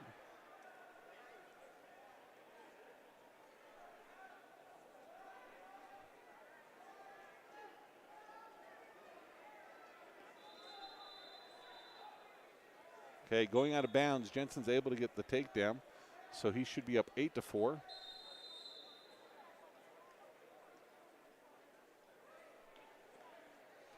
Manus in a little bit of trouble over there, trying to hold on. Try to break that cradle.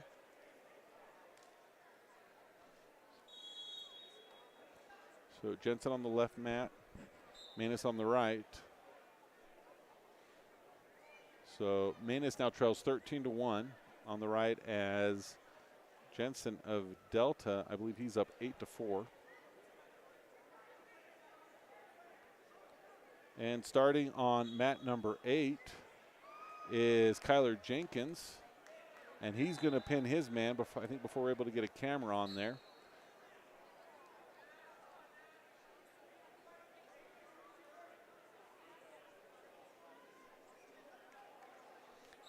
Jensen's able to score 2 more points, and Jenkins does get the fall.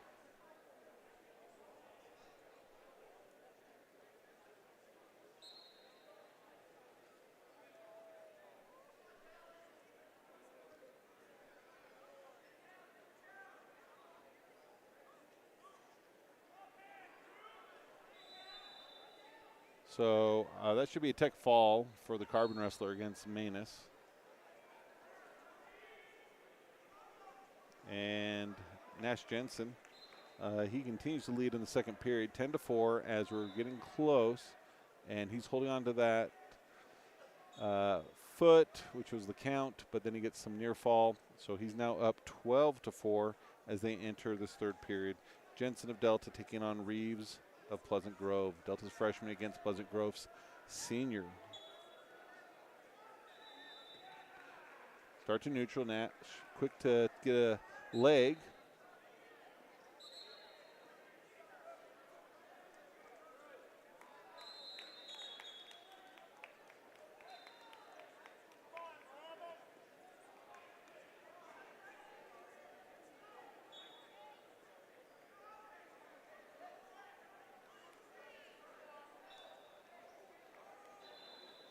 Jensen with a good double leg, lifts it, goes to finish, is able to. No points awarded yet. There's a step over, so 3 points added. So he's up 15-4. The first round, if you're in the consolation, the first round is 1 minute, second round 2, third round 2 minutes. If you're in the quarterfinals, the 3 rounds are all 2 minutes long. The announcement overhead telling us that consolation matches moving forward will be 1 minute for the first round and 2 minutes for the second and third round. And then for the championship matches, all of them will be the standard 2-minute rounds. So in the third period, less than a minute to go, Jensen leads 15-4 over Reeves of Pleasant Grove.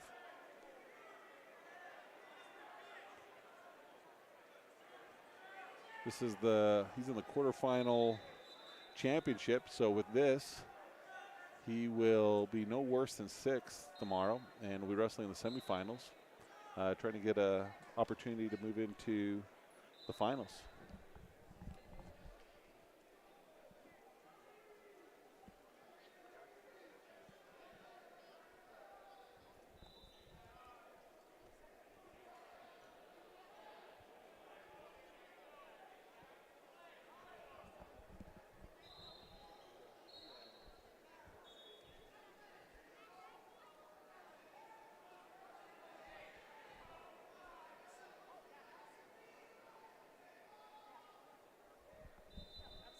So Jensen of Delta, he will win that match and move into the semifinals starting tomorrow. So we'll just step away for a minute until we get another match from Delta going.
So we're getting ready for Uriah Anderson. He'll be our next wrestler coming up. He'll be on mat number, let's see, is there 9 or 10? Mat number 10 over on the far side. So we'll go ahead and put our camera over on that mat in preparation for it.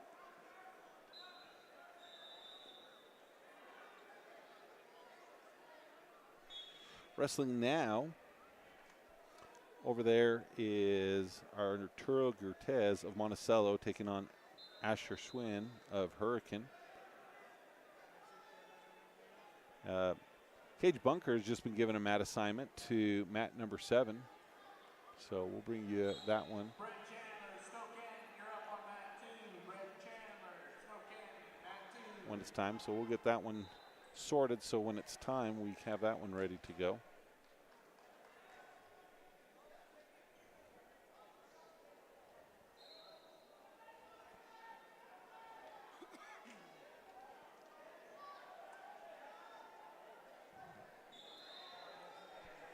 So waiting for Cash Bunker and Uriah Anderson. We'll see who comes up first. We're looking at mat number 10. That's the one Uriah will be on. He came up first.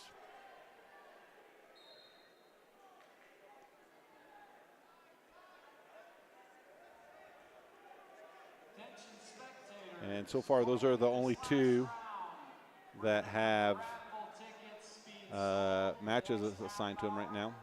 If you have in mind you want some raffles, you better make your way. I believe this is the last round of the day. So we have, looking at the team score, Delta leads 345.5 in first place. My wife's correcting me. I appreciate her. I think I keep saying Cash Bunker. That's not a person. Cage Bunker. So apologize to the Bunker family. So going back to the team scores, first place, Delta, 345.5. Second place, Timpanogos with 311. Juab at 258.5. This is not the full Juab squad. They sent a few of them up to the tournament in Box Elder County. Springville at 224.5 and Emory at 197. So we are ready for Uriah Anderson as his match is starting over on mat number 10. He's taking on Uriel Castillo of Cedar Valley. Castillo has a record of 20-7 on track wrestling and is listed as a junior. Uriah Anderson is a freshman with a record of 18-3.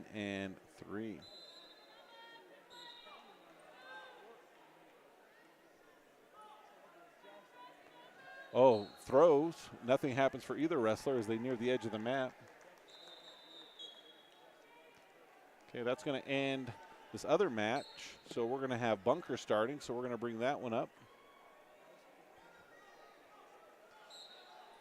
So we'll have Anderson on the left. Bunker will be on the right.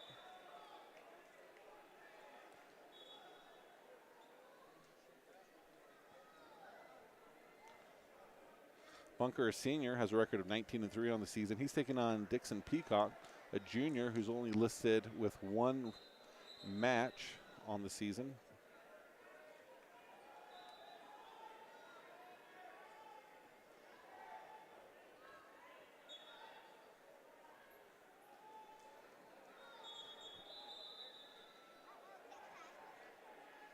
So Bunker on the right, Anderson on the left. Anderson with a shot, looks a step behind. Nothing yet. Looks to bring him back as they go out of bounds. No change. Bunker with his own shot. Nothing with that one developed. Still at the edge.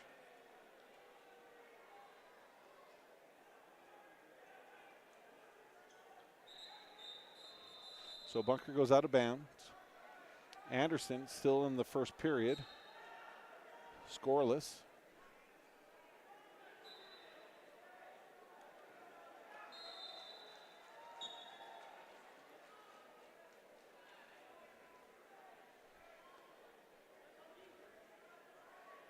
So both mats scoreless.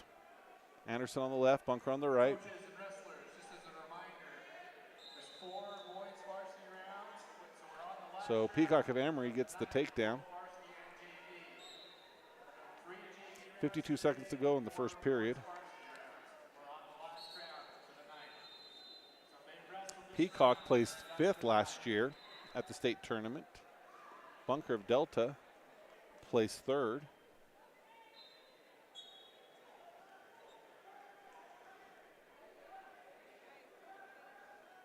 So heading into the second period, I believe Anderson still scoreless. He's on the left. Bunker on right trails by 3 with 26 seconds to go. They'll recenter in the map.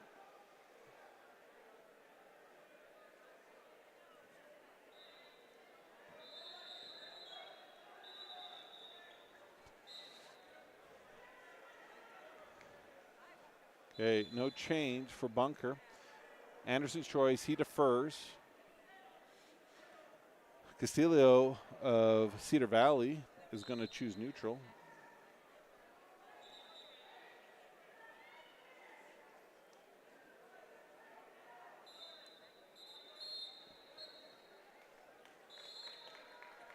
So time's out on the first period on Bunker's match. Peacock of Emory's choice, he's going to defer.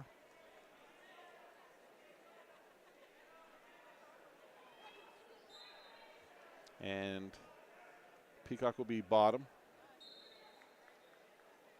Anderson looking to get a shot off. Nothing yet.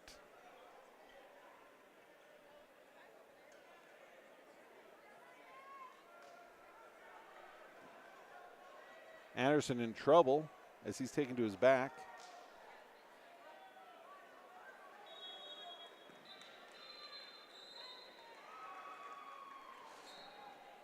So Castillo of,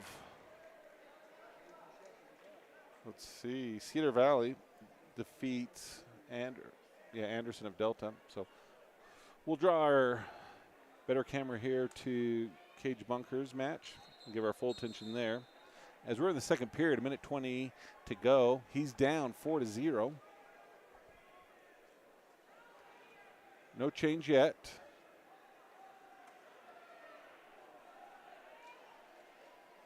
Three-point takedown. Bunker hips over. And he'll score 2. Still trails by 5.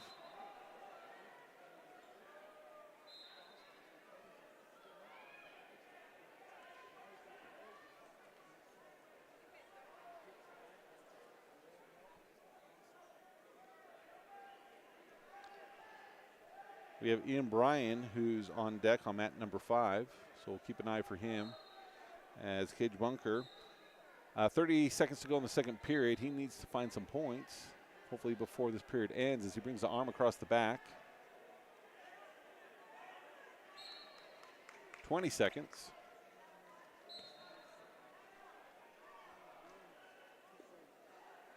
Has a bar, has a half, needs to turn him, 12 seconds.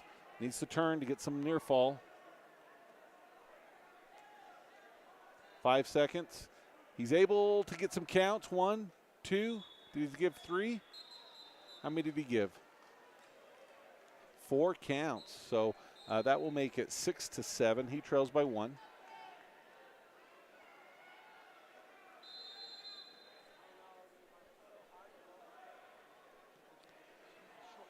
And I believe we missed McCray Wade wrestling on mat number 2. I believe he won.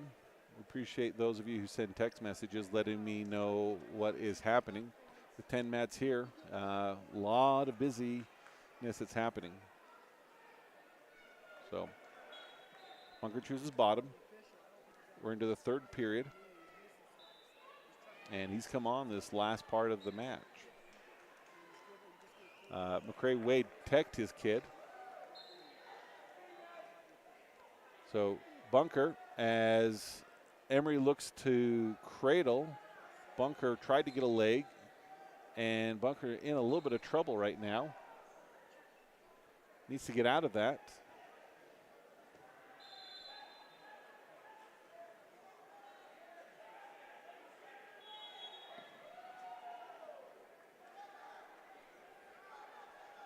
Minute 20 to go. Near fall will be added at the very least. Bunker trying to find a leg, something. Break that over, tries to hip over now, and he's probably going to. So Peacock of Emory is going to add to his lead. He is now 11-6. Bunker trying to pull over, needs to get his head out. Hopefully we have a patient official who doesn't call stalemate. So 2 reversal.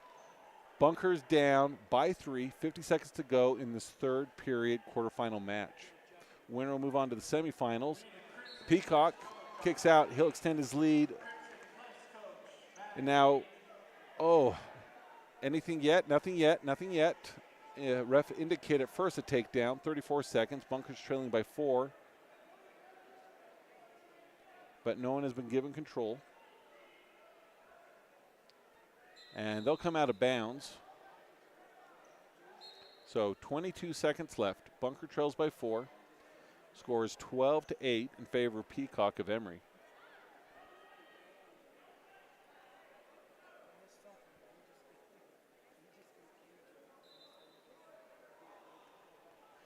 .22 seconds, in with a shot.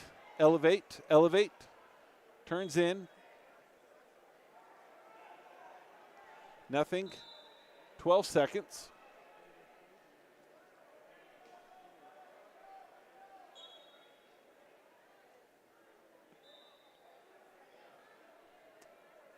And there will be no change, as maybe a few more seconds we could have seen a little bit more happen.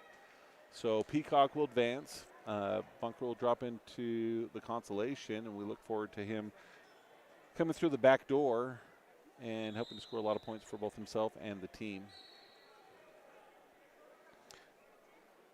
Next we have Ian Bryan, who is supposed to be coming up on mat number 5, so we'll bring our attention to that mat. He'll be up after this one. This one is featuring James Williams of Cedar against Cajun Shepherd of Juab. Shepherd of Juab leads 7-0.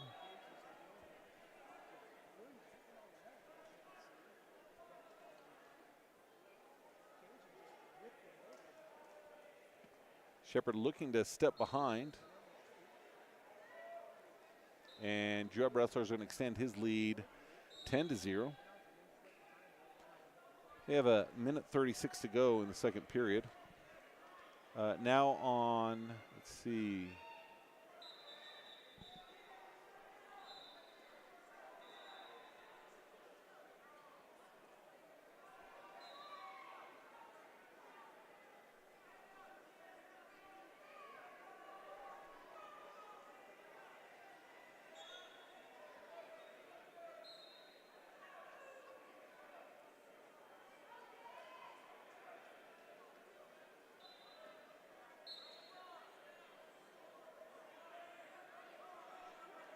Mat 3, we missed Dante Rodriguez.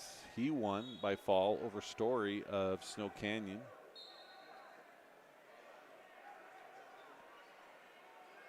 Austin Stevenson also. He beat Diaz of Provo by pin.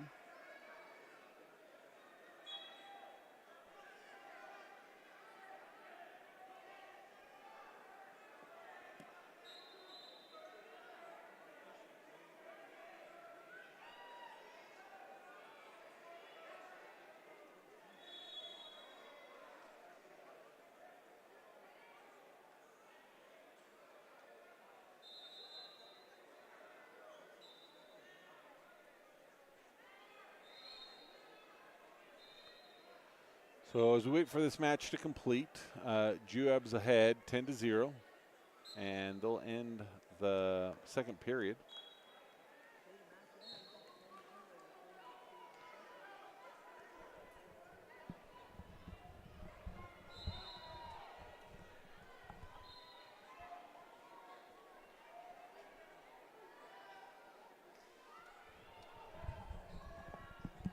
Okay, we're ready to go with Ian Bryan. He's wrestling next here on mat number 5. We have Colton Anderson coming up on mat number 3. So we will look to bring you both of those. So Anderson, he'll be here on the left, and Brian will be on the right.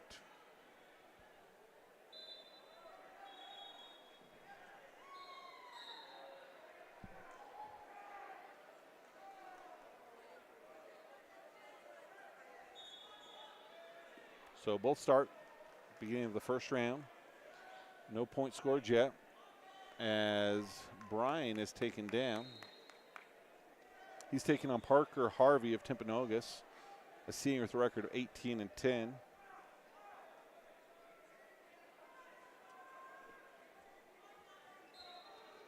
Brian comes to his feet, so 1 point escape, 3-1.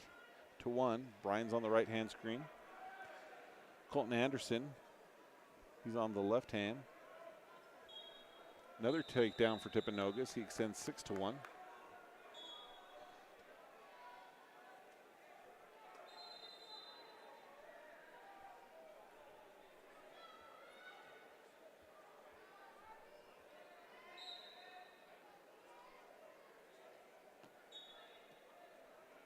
So 42 seconds to go for Anderson's match on the left. In the first period, no points. 50 seconds to go here on the right with Brian.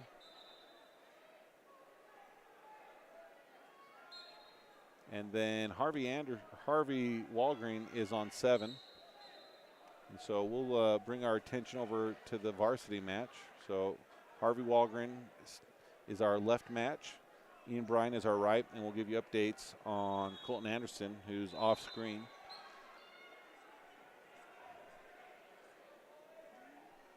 So with time running out on Colton Anderson, the score is still 0-0. Here on our left mat, Ian Bryan, he trails at the end of the first period, 10 seconds to go, 10-1. And Harvey Walgren, he is just about 40 seconds to go in the first period. He's on our left mat. He has not scored yet, has a leg, trying to bring it in.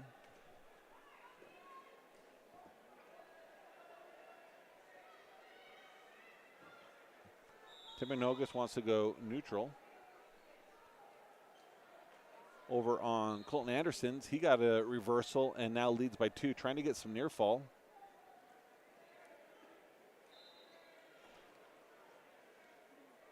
Timpanogos wrestler spins around. He's able to get a takedown, so it's now 13-1. He wants to try and maybe get a tilt.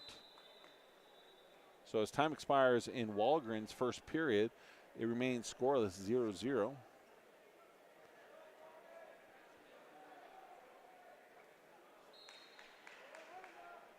Walgren of Delta is going to choose bottom. He's wrestling on our left mat.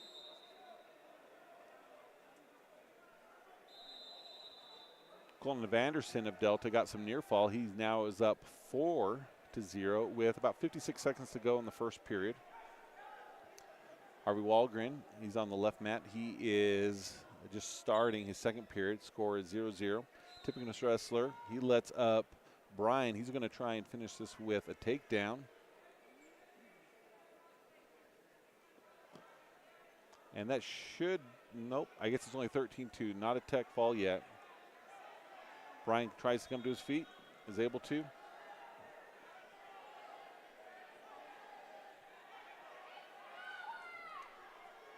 Oh, and both wrestlers off camera. Colton Anderson and Ian Bryan about run into each other. So Anderson leads 4-0 off camera with 18 seconds to go in the second period. Bryan here on the right, he is trailing 16-3 with 22 seconds, and that should probably be a tech. We've got blood time over with Harvey Walgren. So we will move those around as Colton Anderson makes an appearance on Ian Bryan's mat. Joseph Kelly, Pleasant Grove, you're on mat 4. Joseph Kelly, Pleasant Grove, mat 4.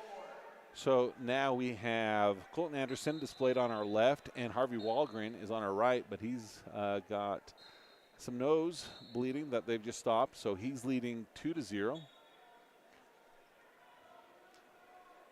Colton Anderson here on the left. We're all entering into the third period.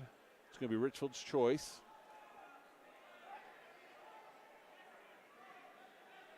and he's going to choose bottom.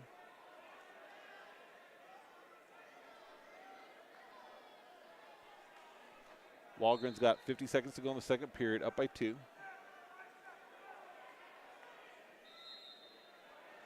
Richfield's able to escape, so it'll be 4-1 on the left mat.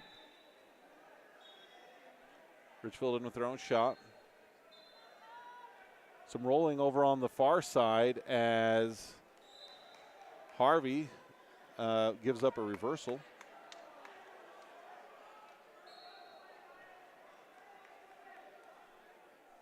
Cradle trying to come. Stalling called over on Colton Anderson. He's ahead 4-1 with 1:20 to go in the third period.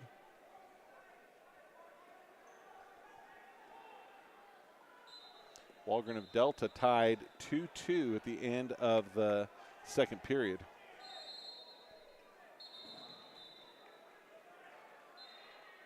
So Anderson match knocks over a tub or prevent over by the TV.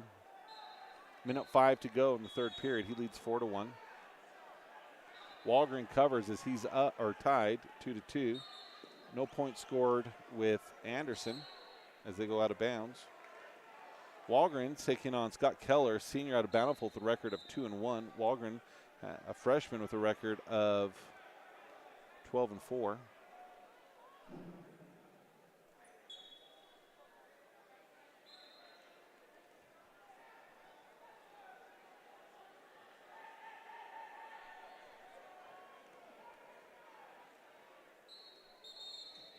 Okay, takedown. There's another stall call against Anderson over here on the left. That's his second, so that's going to award a point to Richfield. That makes it 4-2, 36 seconds to go. Colton Anderson of Delta ahead. He gets behind. Now he's going to get a takedown, and that will give him a more comfortable lead of 7-2 with 24 seconds. Walgren behind over here on the right, 6-2, 58 seconds to go. Full Nilsson, that's a technical violation. 1 point awarded to Walgren.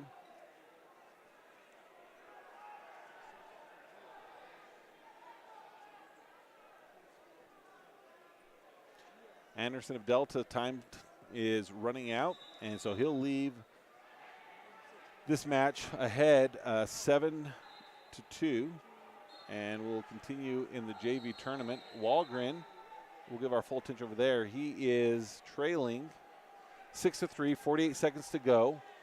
Trying to get that arm back, but potential dangerous called by the official. That will stop it. Walgren still on bottom as he takes on Keller, the senior out of Bountiful.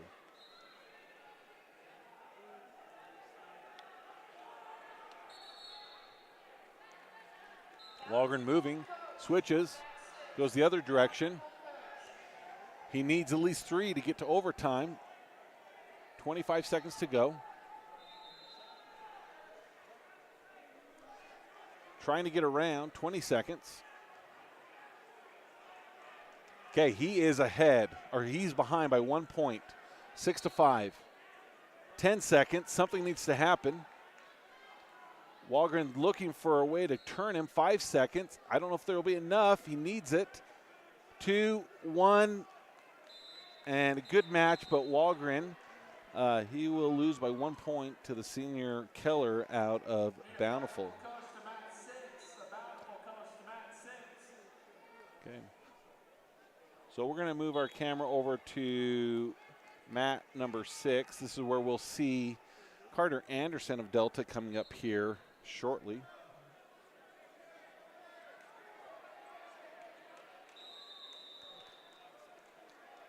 So as we wait for that match to start, this one is featuring Landon Shumway of Monticello against Brody Rylick of Bountiful.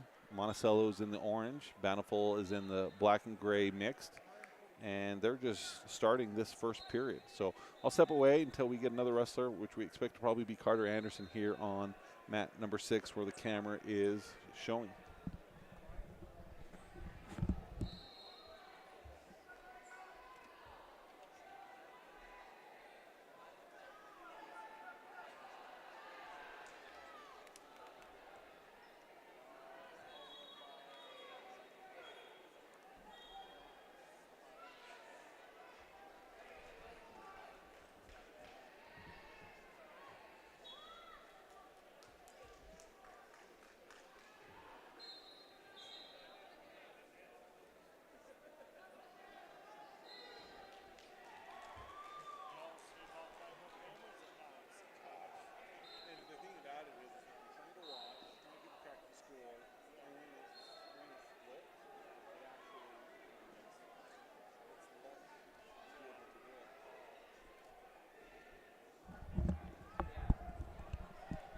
Okay, Bo Bryan is coming up on mat number 7, so we'll bring our attention over there and wait for Carter Anderson, who will be coming up on mat number 6 here after the one with Monticello.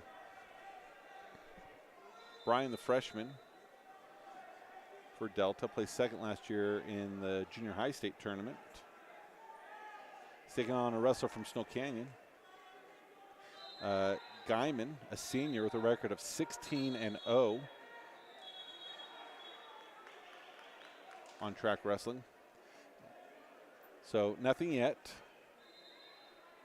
Bryan with his own shot.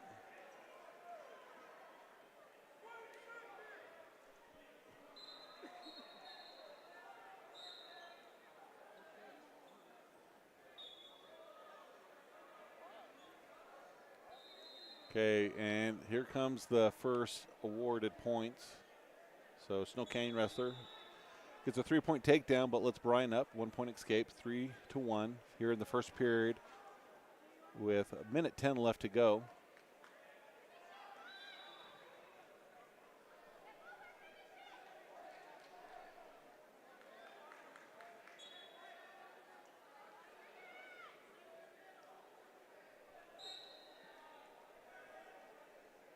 Okay, another takedown for Snow Canyon.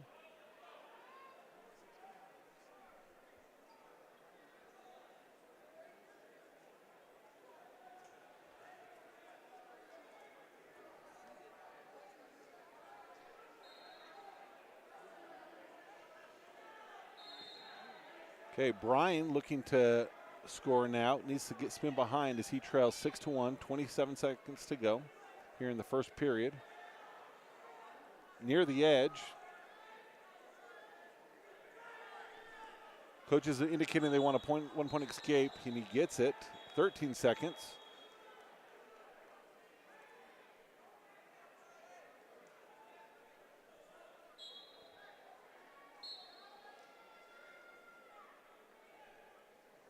Okay, time expires before any other points are scored. So we'll head into the second period. Bryan of Delta, Bo Bryan, is trailing 6-2.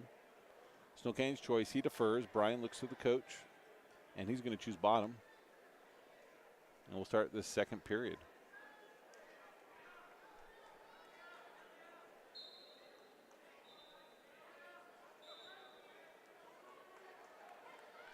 Snow Canyon looking to get a tilt.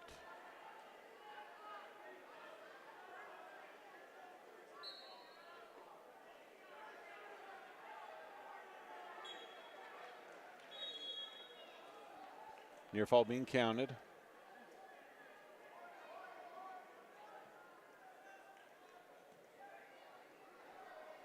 Three-points near fall awarded. So Canyon will extend their lead 9-2 with a minute 28 to go in the second period. As they near the edge of the mat, looking to tilt again. Near fall being counted. And they'll come out completely. And he'll score another 3-point near fall. That will be 12-2 with a minute 17 to go in the second period.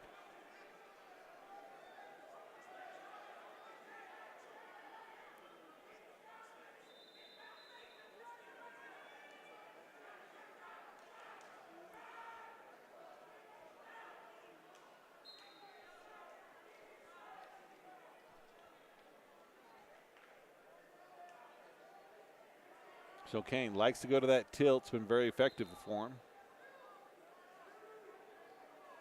Looks to get a half on it. Goes the other direction.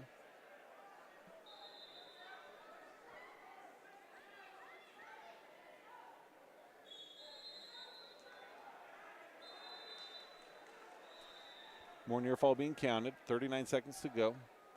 4 count given, but hasn't been awarded.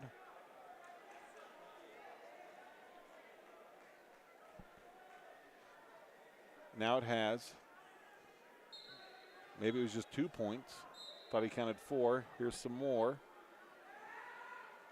3. I'll make it 17-2, and that should be enough for a tech fall. So Bo Bryan loses to the Snow Canyon wrestler with a track wrestling undefeated record of 16-0, Caden Guyman. So now we'll come back to mat 6 when we've been waiting for Carter Anderson to wrestle on. It still hasn't started. That one's still going between Monticello and Bountiful, in which the Bountiful wrestler in the gray and black leads 9-5. Monticello trying to make some stuff happen here at the end. Little time. Bountiful now trying to get back into the top position.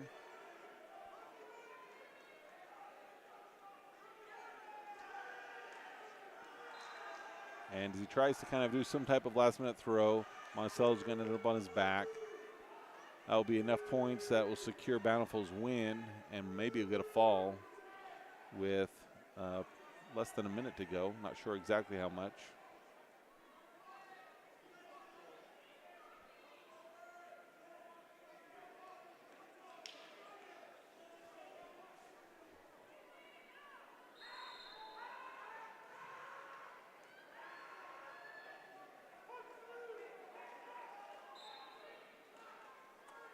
Trey Bradshaw is now on deck on, let's see, mat number 7. So we'll have 2 wrestlers going here fairly shortly.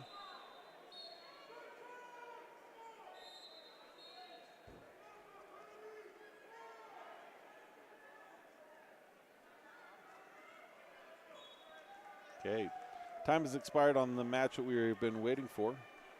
Also, Harrison, he's going to be coming up shortly on mat number 1. So 1 wrestler going right now, 2 more on the way.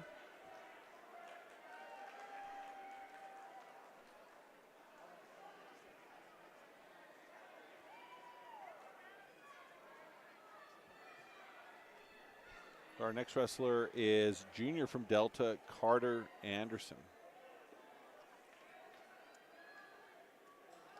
He placed 6th last year at the state tournament. One of a great wrestlers that has really stepped up this year. And Trey Bradshaw is also coming up. So we're going to move this camera to Trey and get our other one going for Carter.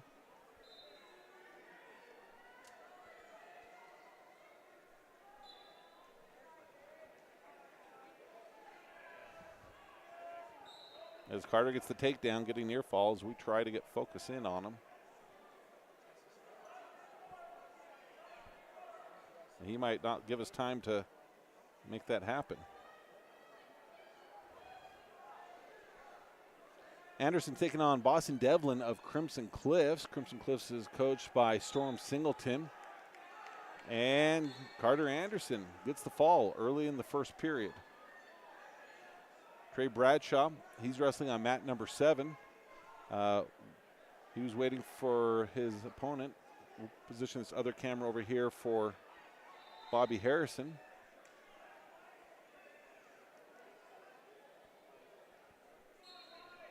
Appreciate your patience as we try to work this. Bradshaw in with the takedown. He leads 3-0.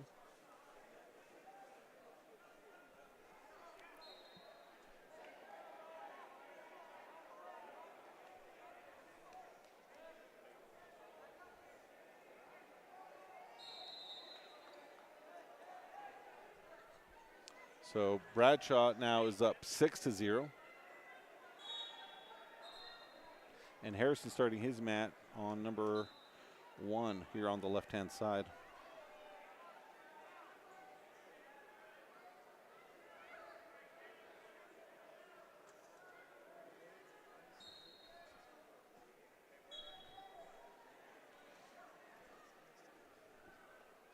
Harrison with the takedown. He leads 3-0 here on our left mat. Bradshaw leads 6-0 with near fall that should have been counted out and has been, but he's looking to get the fall.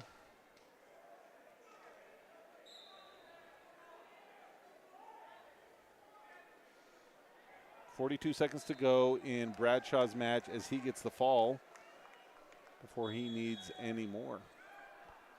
Harrison wrestling near the edge.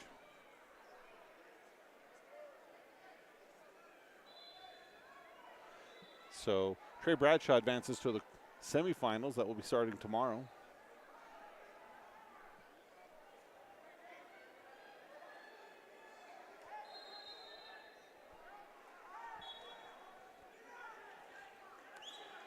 So Harrison, with a minute to go in the first period, leads 3-0.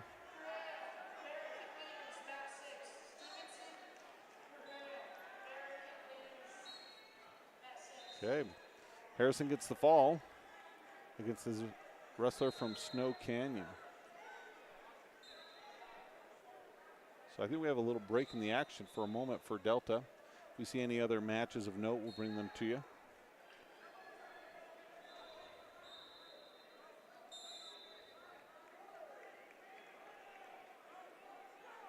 Cash Nielsen's, he is on deck on, let's see, which mat? Well, he's on deck, but it doesn't have a mat assigned to him.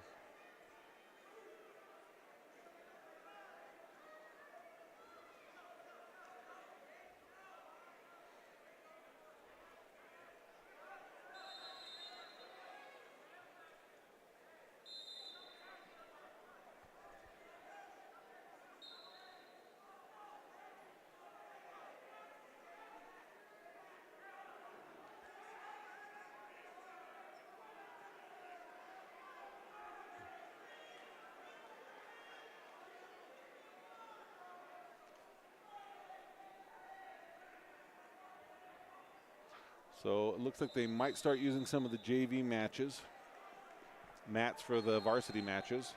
So Can I get an Emory coach to mat 2? 1.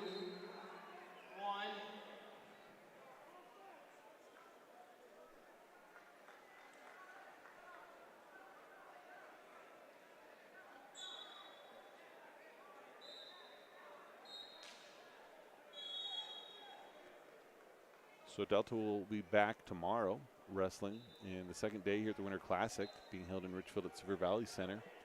As we take a look at the team scores as it stands right now, Delta still in first, 362 points.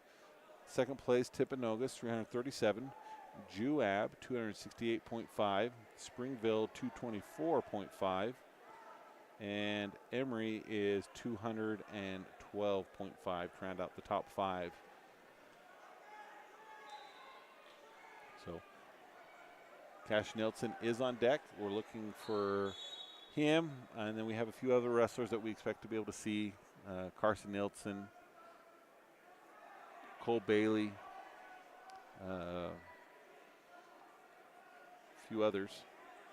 So we'll just keep an eye out for them. Mat 4 after these 2 JV matches. There's 1 match going on now. There's another match right after. Mat 4 is going to turn into a varsity match. So keep tabs on track wrestling. It's going to eventually turn over to a varsity match. So they just made an announcement as we figured that Mat 4, which now is a JV match and one more after that, will turn into a varsity match. And that's where we expect to see Carson Nielsen once they get through these couple of matches.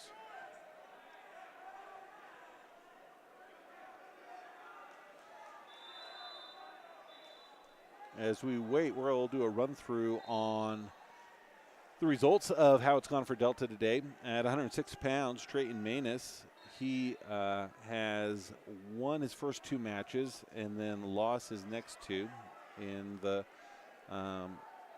quarterfinal, so he'll be in a consolation bracket tomorrow. Kyler Jenkins has gone undefeated and has guaranteed himself at least 6th place. Nash Jensen, he lost his last match, and so he'll be wrestling in the consolations. Same with Uri Anderson, won his first 3, lost his 4th one. Cage Bunker, same, won his first 3, lost his most recent one. Same with Harvey Walgrim, Ian Bryan. So we'll see a lot of these wrestlers coming through the back door tomorrow at the tournament.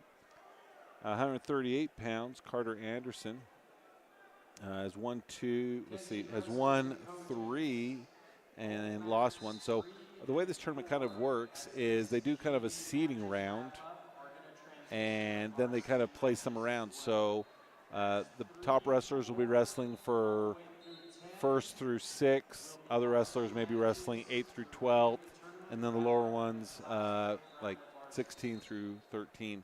It kind of depends how you do on your first 2 or 3 matches on which pool you end up in. So Carter Anderson is kind of one that fits in that, even though he's won 3 matches because of where he kind of ended up earlier in the day. He dropped down, and he'll have to work his way up through consolation. Bo Bryan won his first 3 and then lost his 4th. Trey Bradshaw is undefeated, winning all 4 of his matches. Cash Nelson, he's wrestled 3 times. He's the beginning of the wrestlers who still have another match to go, and he's undefeated. Dominic Villegas, he's won his first 2 and lost his 3rd. We'll see him again this evening. Gabe Villegas is looking for his first win of the tournament. Carson Nelson is undefeated. Anthony Suarez, he won his first one, lost his second, and has a bye. And we'll see him along with all these other wrestlers that have only wrestled 3 times. And then Cole Bailey, he'll be wrestling for the 4th time here in a little bit, as he had buys his first 2 rounds and then lost in a fall to Hamilton of Snow Canyon. So that's a quick run through. Feel free to get on to Track Wrestling if you want to have a more detailed view of this, and go to the Winter Classic Wrestling Tournament being held in Richfield at the Sevier Valley Center. But we look forward to being able to bring this tournament to you tomorrow. And we'll just step away for a minute and wait for Cash Nelson or another Delta wrestler to be assigned a mat.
Get a Manti coach to mat 9. Manti coach mat 9.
we look to get started with Cash Nelson wrestling here in the quarterfinals.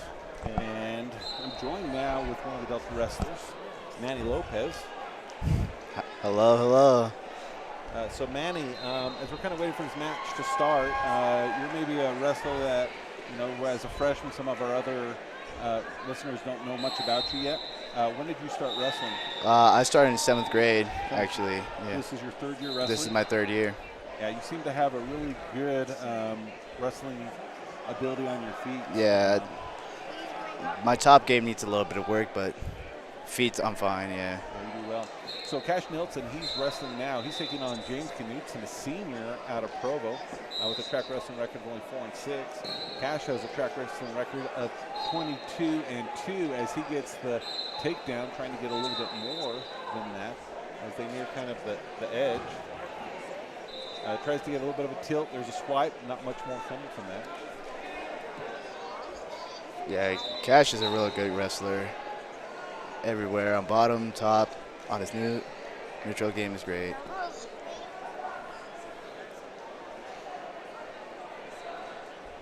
So with this, Cash, if he gets a win in this one, he'll be moving into the semifinals. That starts tomorrow. This tournament's moving on fast. Yeah.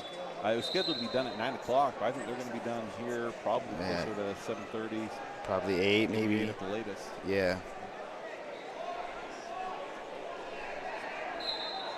So Manny, I'll kind of jump in when there's some things happening with the mat. But if you want to maybe talk to us a little bit about the room and the culture and what you guys are learning from the coaches. I mean, obviously we're giving our 100 out there. I really like how we switched it up now. Just a second, Cash getting some near fall as he's got the leg hook, got him pulled over. And so we'll kind of see what goes from that. He's going to give that up. He's going to get 4 more points added to him. Can't see the screen, so we're not 100% sure. So we're relying on track wrestling to let us know where he's at as he tries to get a few more. I mean, obviously we work extra hard in there. We push ourselves. I feel like we've been working harder than ever. Coach is kind of switching it up with everything. Not as much sprints and running. We kind of condition with our drilling. We do our sprints while we drill. So that means just drilling hard, giving it all, giving it 100. Yeah, and we can see some of the results of that as Nelson once again has his man in pinning position, trying to make it happen. Still in the first period, short amount of time as the Cowboy comes over, and Provo looks to hip over, but time runs out before anything's able to change. As we'll get ready to head into the second period. Waiting for track wrestling to catch up. It has him listed at 7-0. I thought maybe he had a few more points. Wrestler from Provo, he's going to choose neutral to start the second period. Well, continuing here, you know, we just rich in culture, man. I feel like the freshman class, including me and the rest of the guys, you know, we bring more. I feel like we bring excitement to everything. Obviously, we're starting to see a lot more people in the crowd too, cheering us on, which is great. Yeah, and so Nelson, with what would have been a tech fall, ends it with a fall, and he's going to be moving into the semifinals here tomorrow.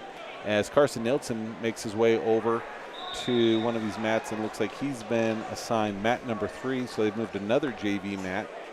So we'll just put our camera here and wait for this match between Ethan Hawks of Springville and Tavon Black of Monticello to finish up, and then we'll watch Carson Nelson. Again, the Nelson twins, they got Christmas presents. Cash Nelson is now wearing red shoes, and Carson's wearing white, which has been different than what they've worn for the last 3 years. Yeah, and our JV has been stepping it up too. You know, before the varsity, we've been putting on a good match, and we got them started up. Yeah. So right now, what weight are you wrestling? I dropped down to 20. 20. You've been wrestling 26 earlier in the year? I've been wrestling 26 earlier. Okay. And that's good. So it makes it a little bit easier to drop down and get the 2-pound allowance after Christmas. It does get a lot easier. I'm glad. And then tomorrow you'll get another pound? Yeah, so it's +4 at that point. So okay. It's great. I enjoy it. You can handle that. Yeah. It's going to be Millard. Yeah, it's going to be Millard on January 14th. So we have the tournament this week. Next week we have the two tournaments. Varsity's going to go to the Rockwell Rumble at the Zions Event Center. JV will be going to Tinnick to the Battle for the Mines. And then, the next week, the 14th, we have Millard at Delta. And then the 16th, Delta will travel to North Sanpete. So Millard's tough, but Delta's going to narrow the margin between those two than maybe what we've seen in the last few years with kind of the culture in the room and as well as the depth. Looks like we have Dominic Villegas getting ready to wrestle now on mat number 6. Yeah.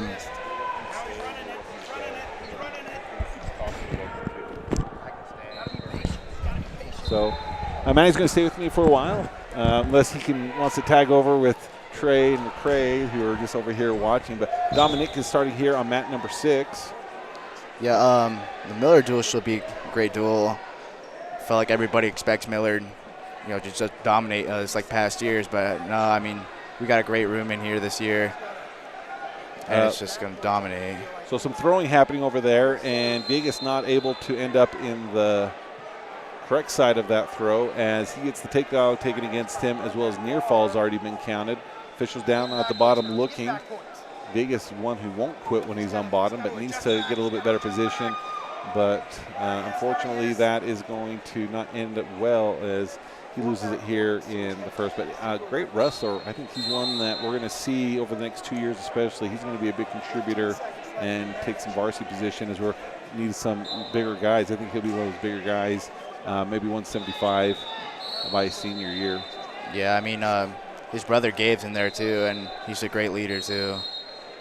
Really brings the team up. This is a great pair to have in there too. Also, the Nelson twins are great. They contribute a lot to us. Cage is in there too. Great for all the seniors there. Yeah, the senior class is a good one. They've had some experience in the finals at the state tournament and been wrestling a long time.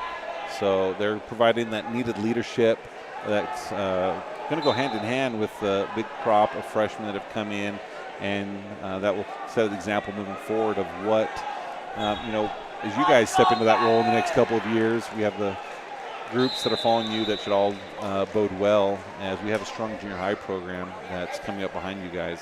Yeah, I mean, our junior high, that's what started us, and now we're here. So you started as a 7th grader. That's a little bit later than some wrestlers. What or who made you decide to wrestle? Again, I'm speaking here with Manny Lopez, freshman on the Delta High wrestling team. Well, I remember being in 7th grade. One day they're like, you should come to wrestling practice, just a couple of my friends. I came along, and I went for one day, and I didn't know if I really wanted to stick with it. And I enjoyed it, and then I decided to come back, and I get more experience from there. I liked it more. I didn't win much, but I did like the sport as overall, and I'm glad I stuck with it because I've came very far from where I first started. Yeah, so why did you stick with it? Just to give me something to do during the winter, and the more I started wrestling, the more I grew a love for the sport. And sometimes I dreaded going to practice because I knew it might be hard, it might be not, but I'm glad I stuck with it. This made me a better person overall, gave me so much opportunities. I'm glad to be here. Yeah, I don't think there's too many people that enjoy wrestling, especially on the first day, but it's one of those things that as you sit with it, you feel that grit and that determination and what it does for you, the outcome. There's not a better thing in the world for anyone to do. It's a great way to raise young men into leaders. And I always thought that the hardest thing you'll ever do is wrestle for Delta. After that, everything in life is easy. I think it has been that way for me. Yeah, wrestling's great. I think also my friends kind of influenced me to stay with it. I trained most of the summer with my friend, and he got me way better. And who's that? Harvey. I gained a whole lot more confidence on every part of my wrestling. So I gotta give a shout out to him. Yeah, and I remember Harvey's first year wrestling. In fact, he wrestled here in the state tournament for junior high and lost his first 2 matches. And he didn't give up and he kept going. Now he's become a great wrestler. I think that's the key. Don't expect greatness all at once, but if you stick with it and you work hard, good results are going to come from that. Yeah, I mean, obviously, winning's what you want, but sometimes it doesn't happen. I just work from it. I've gone 2 and out in tournaments, and it's not great. Just work on everything, I'm telling you. But other times, though, too, you went to the Wasatch tournament and wrestled in the JV tournament. You were one of the undefeated wrestlers. I was, yeah. During these tournaments, I like to improve on my stuff that I need to improve. If I need to work on my top game, I improve on that. I just look for things that I need to improve on. Okay, well, we have Carson wrestling now on mat number 3. And it looks like pretty soon we're going to have Gabe coming up on mat number 9. So getting back into some wrestling. Carson, I think, is he wrestling 175? 165. 165. Yeah. So 165, he's going against a wrestler from Timpanogos, Fisher Jolly, a junior with a record of 21-6. Carson with a record of 20-5. So very similar records. Yeah, this should be a good match. We'll see how it goes. So Carson Nielsen switched to the white shoes. Traditionally he's worn the red ones, but he and his brother switched colors with their new Christmas purchase as he lifts him up, brings him down to the mat. 3-point takedown. Looking to maybe get some swipes here. It's 2-on-1. Trying to bring that arm up. Maybe setting up for a tilt. Rolls, and they're going to go out of bounds. So they'll recenter in the middle of the mat. Yeah, I feel like this season we've been working more on our tilts and top game overall. We would get in those positions and not know how to work with them. But now we grab a wrist and, we get a roll through or 2-on-1. We just work from there. And those tilts can have a pretty big impact later in the season when you just need a few points at the very end of the match. If you can have a good tilt game, those can help you in those last-minute situations, as well as right now, as we're seeing with Carson, as he's just using it early in the match to get some points as well. Yeah, and still hasn't awarded those technical or those near fall points because he hasn't let go of that arm. I think he got some swipes. Official's not holding him in his hand, so nope, it's not. So just 3-0, 38 seconds to go here in the first period. Nelson of Delta taking on Jolly of Timpanogos. With these new rules, it's much easier to get a tech now. I think it's more enjoyable. Matches go faster too. I like that, but obviously back then, much harder to get a tech. Yeah, there's the possibility with the takedown and near fall, you can have a 7-point move. We saw Ian Bryan today twice use a Granby, and with that reversal near fall, have 6-point moves and score 12 points. And so as time is ticking off at the end of the first period, Nelson gets a 3-point takedown, but no near fall awarded as we'll head into the second period. I think we've improved overall on every positions that we can. Obviously, our top game has improved also. We dominate on that. So I'm here with Manny Lopez, freshman wrestler. I appreciate him taking some time to visit with us. He'll probably spread the word that we'll look forward to any of the wrestlers that like to come and visit and share a little bit with Rabbit Nation as we're watching Carson Nielsen trying to get that leg back as he leads 6-1. He's able to get it down and he'll get the escape, so he'll extend his lead 7-1 here in the second period with 1:37 to go. Yeah, and this year we've been utilizing our arm bars way more than we have in the past. It's a move that we just go to. We really like our bar and a half, and it's just a great move for us. That's a classic move. It's been there forever, but if you can get it, it's pretty hard to stop. With that hand over the neck and that arm across the back, you can get a lot of kids turned, and really from almost both directions. Yeah, you can switch it up if the arm bar isn't working, the half is there, so it's a great move overall. Nelson with a shot, trying to finish, goes from a single to a double as Timpanogos is sprawling away. Nelson hasn't given up on the leg, kind of goes back towards a single. Now he's off his knees back up. As Timpanogos is looking to throw him. Nothing awarded yet. Here comes the awarding. Nelson in a lot of trouble. And Nelson unfortunately, probably had the technique to be able to beat this wrestler, but got stuck there, and just something to look out for. But not the type of thing that you want to be able to have happen in a match, but it's one of the reasons why we come to these tournaments is to learn and not see those things happen at divisional and state. It happens. We have Gabe Villegas over here on mat 9 also. So we're going to flip our. Is he wrestling yet? Yes, he is.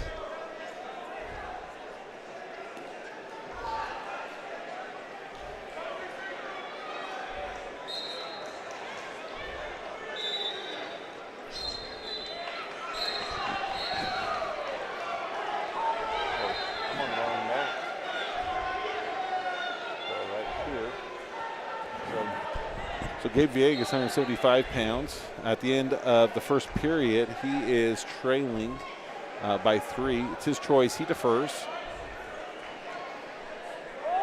He's wrestling Beck Sanders of Bountiful, who has a track wrestling record of 6-3 and is a senior.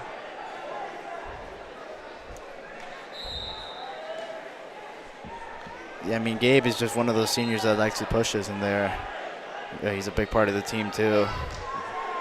Very influential in there.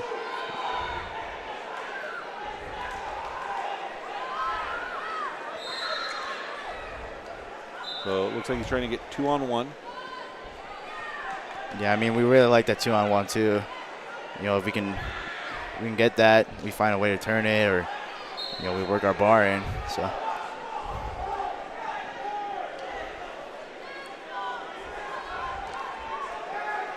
So 1:25 to go in the second period. Villegas is on top, but he is trailing 3-0.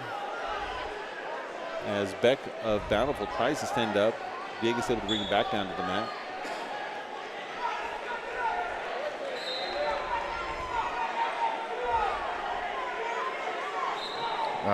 This is one of the tournaments that we've brought most of our team on here, and so you know, I'm glad that we all get to wrestle here.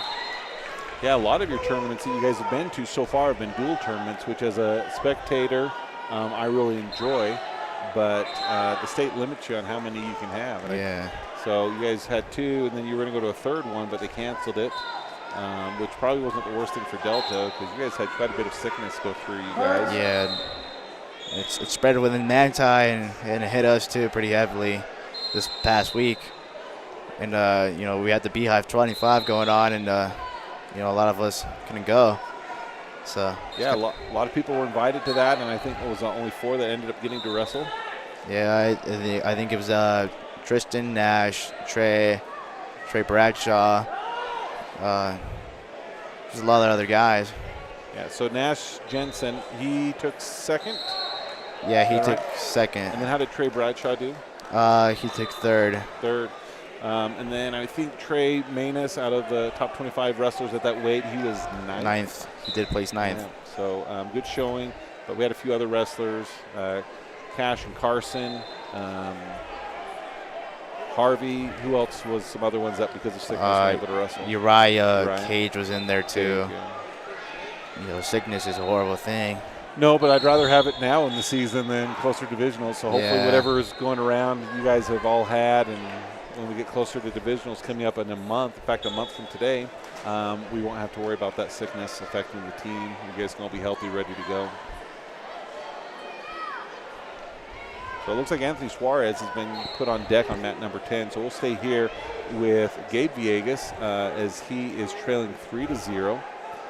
He was able to ride that entire second period, but now he needs to get out. Some swipes are coming as he's been pulled over. He's wrestling Beck Sanders of Bountiful. Okay, Villegas able to thread that arm through and get back to his belly. So he's now trails 7-0.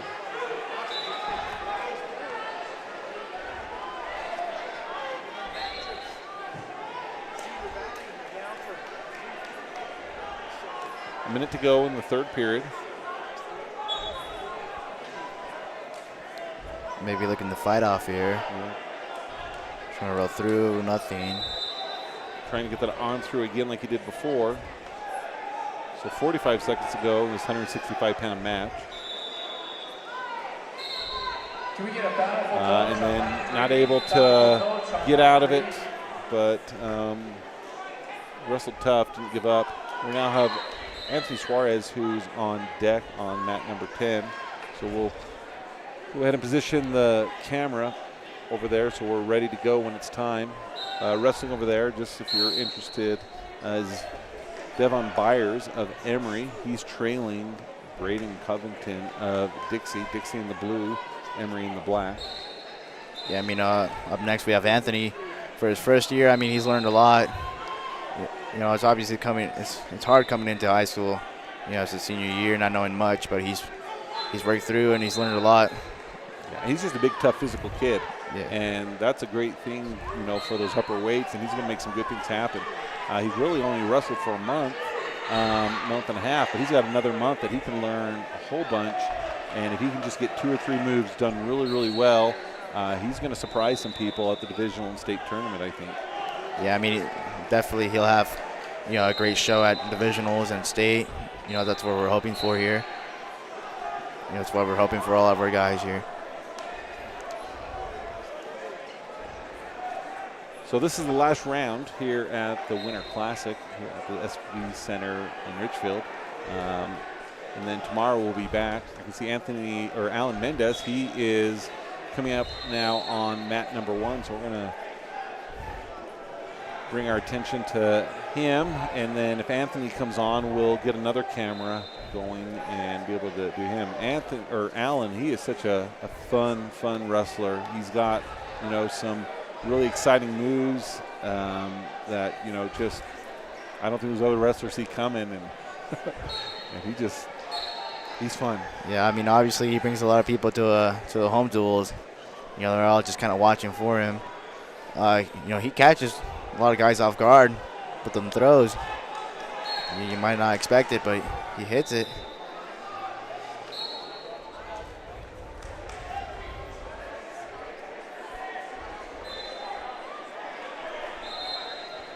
So, not sure who he has, but it looks like he's in pretty good position. There's the takedown. There comes the near fall, and he's in really good position. I think he's going to get it.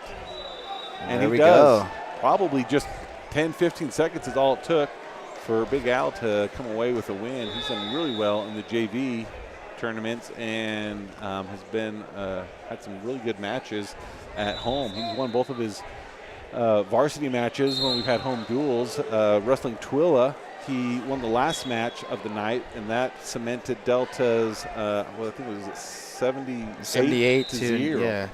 And that was super fun to be able to see that, and hope to see a little bit more of those as the season progresses. As we have a fair amount of home duels remaining on the schedule, so if we kind of take a look ahead, we have Millard coming on the 14th to Delta.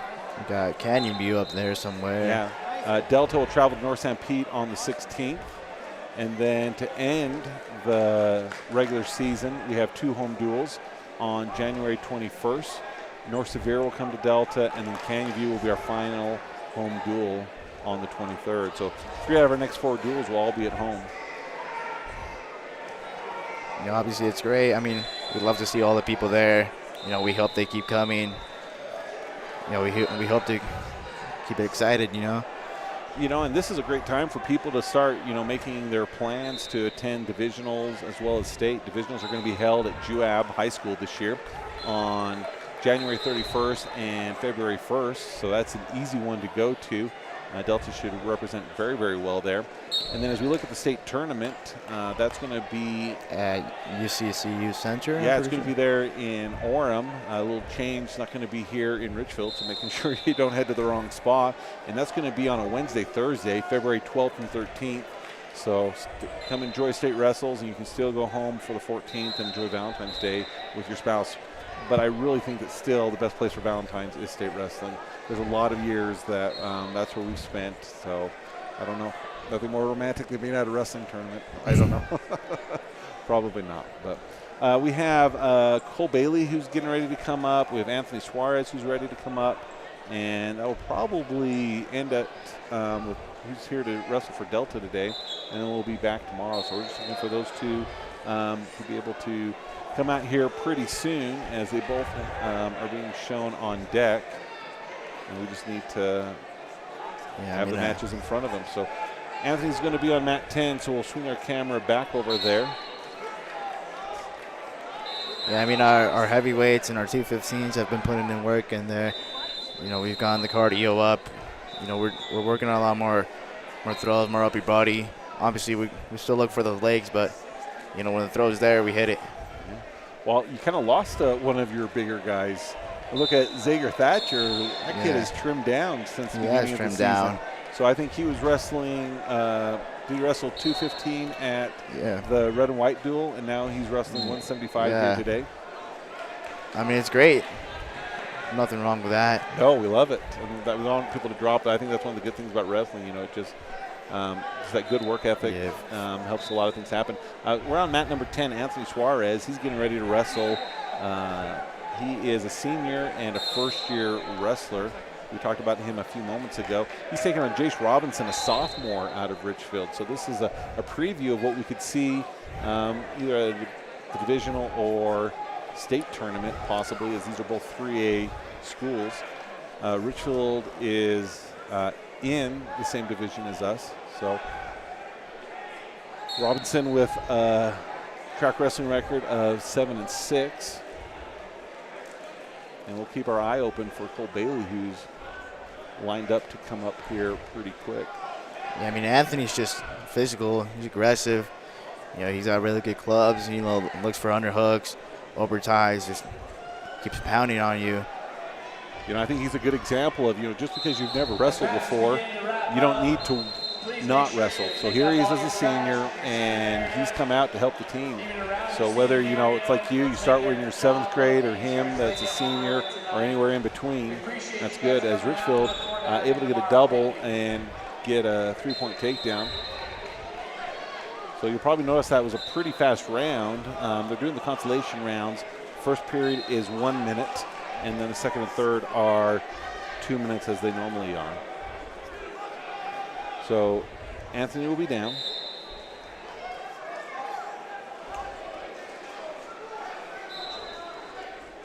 Quick to try and come up to his feet. Building his base here.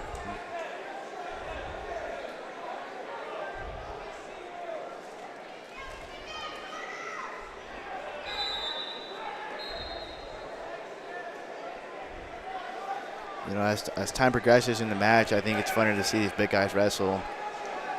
Obviously when they're fast and strong, I mean, it's great. Richfield's come out with a lot of energy. We'll see if it's able to last throughout the period. Delta is pretty well known for being a really well-conditioned team. As they near the edge of the mat, Suarez looking to try and get his head up, as Richfield puts a half on, but they're out of bounds before anything can materialize from that. So we're in the second period. Suarez is down 3-0. He's bottom with probably just over a minute to go in the second period. Cole Bailey now has come up to mat 4, so we'll try and split our screen and be able to bring you both matches.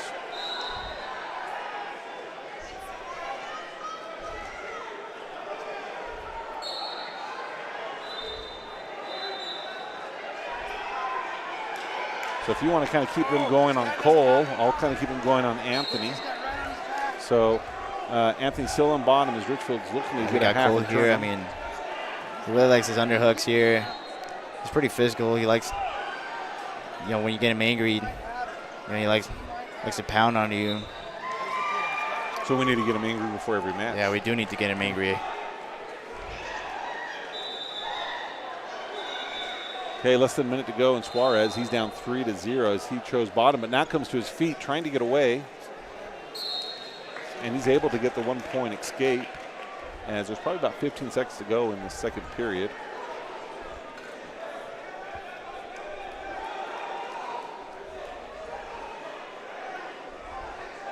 Both varsity guys here. We see Bailey bouncing. As our conditioning, I mean, as I said, our conditioning, we do the drilling. We drill hard. Built our gas tank up. We give it 100 in practice. So Okay, starting in the third period, Suarez is trailing 3-1 as that would be in the neutral position. Oh no, they weren't. There was just a few moments left in the second period. That ended the second period, and Richfield is going to choose bottom. Suarez looking to break him down. Keeps the legs, needs to bring it back down to the mat as Richfield's trying to push away.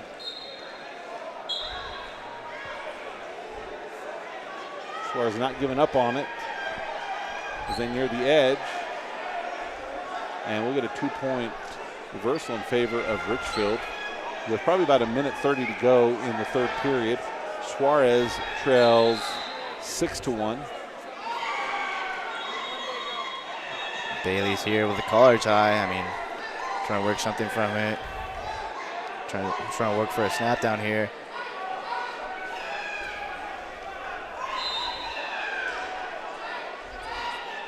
End of the first period there. There's some lady screaming in here for her kid. I want to see where she is because she is just screaming, trying to cheer her son on. Okay, Suarez down. A little more than a minute to go in the third period. He's trailing 7-1 against Richfield. Cole Bailey's down as he goes for into the second period here. Richfield looking for a turn here, trying to sneak a bar in. And for Bailey over here on the left mat, it's still 0-0, correct? Correct. Uh-oh, Suarez in trouble as Richfield gets him to turn. But Suarez able to recover. Looks like it was a 3-point near fall, so it's now, I believe, 9-1 in favor of Richfield. Bailey's billing his bays, trying to get up here. Not giving up any points. It was just good to see. So both of these matches feature Delta wrestlers against Richfield. The Suarez gets put on his back again and is unable to get away from it, so he'll move down in consolation. Cole still find an escape here, or a reversal.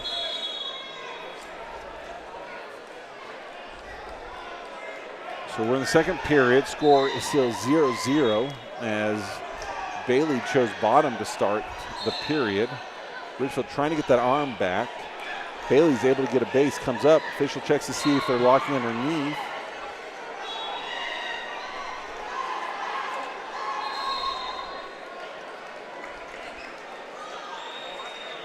Bailey's still looking and trying to get up here. Less than 30 seconds to go in the second period.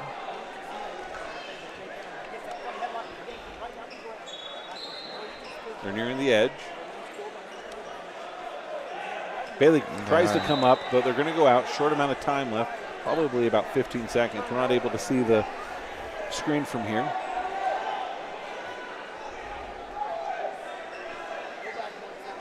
See if Bailey can get one here. Yep, one would be big, especially in these heavyweight matches. So 21 seconds is what track wrestling shows. Drops to an ankle there. Still fighting, obviously.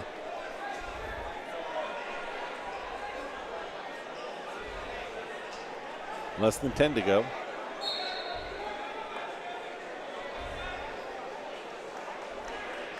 So as time expires in the second period, no score as Bailey of Delta, the sophomore, is taking on Thorson, a sophomore from Richfield. So Richfield's going to choose bottom. Bailey needs to turn him, score some points. I believe this is the last match for Delta today, and they will be back tomorrow.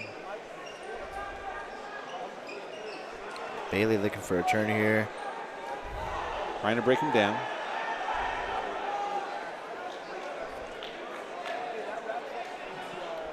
Pulling on the far ankle.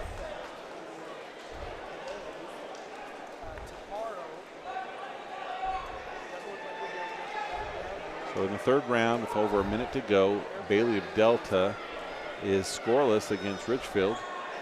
Got to break down. Got to hold the wrist there. I see sinks a half, and I see trying to power half. Goes back to breaking him down here.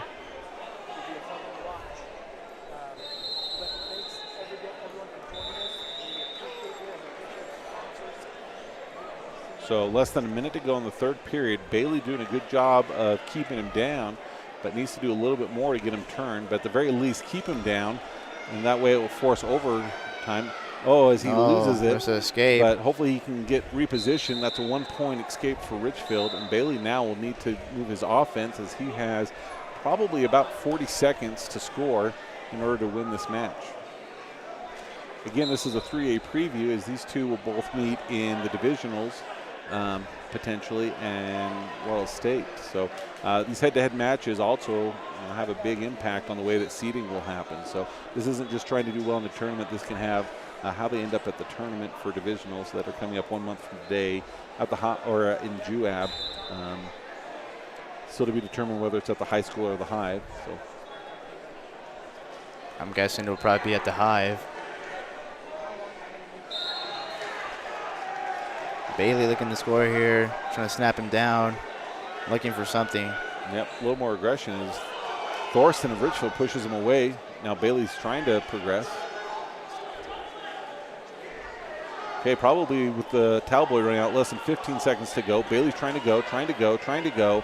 Needs to make something happen. Needs to look for a snap.